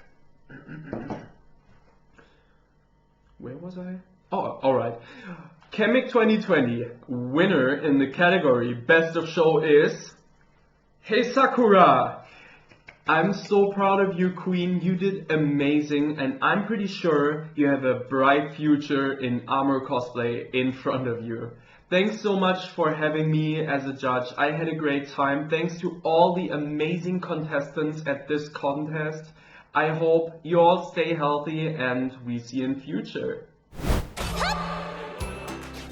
Hey guys, my name is Jackie, aka You're About Jackie on Instagram, and I'm here to tell you guys to enjoy watching Cosplay Arabia's Middle East Challenge. So get your jumbo snacks and get ready because there's more coming your way. Bye! This is it, the final category of the contest, the People's Choice Award. Now, CAMEC has been a journey which remarkably came together over the last 2 weeks. And what a show we've had so far, with our esteemed judges, Shadowbottle Cosplay, Sakura Floor, Rose Magpie Cosplay, Paolo Faraon, and Adriana Cernick, to our resident showman, Baraa Abdulla, to the cosplayers sharing their messages with you. What a beautiful cosplay community we have. It may seem like the show is ending, but this is just the beginning, with much more to come. In fact, we have some hilarious bloopers with the credits, so you do not want to miss that. And now, the winners of the People's Choice Award with the most unique votes on our Instagram account. The second runner-up position is going to Ventus Cosplay from Jordan. Congratulations. And the first runner-up position goes to our beautiful frame, Blood Rage Cosplay from Tunisia. Congratulations, guys. And finally, the top spot with the most amount of votes goes to Ahmed Zekri from Egypt for having the most amount of votes on our Instagram page during the contest. So congratulations to all the winners. Now, CAMEC is an example of what we can achieve when we come together, setting aside our differences. This 3.5-hour program was entirely produced while maintaining social distancing. Just think of the possibilities when we finally meet again. Until next time.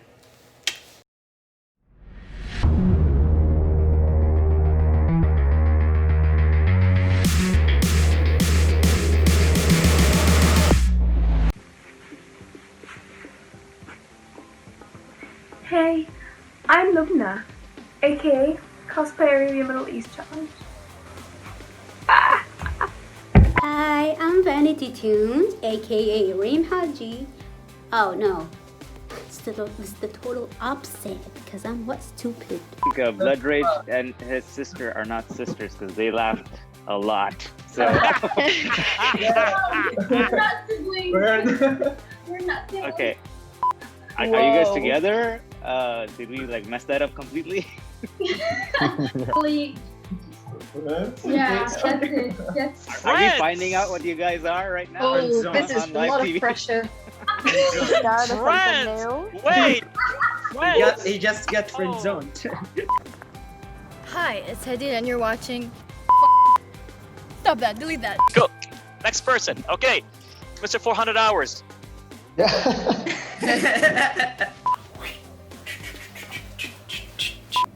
Oh, I didn't even introduce myself. You know what? Let's do take two.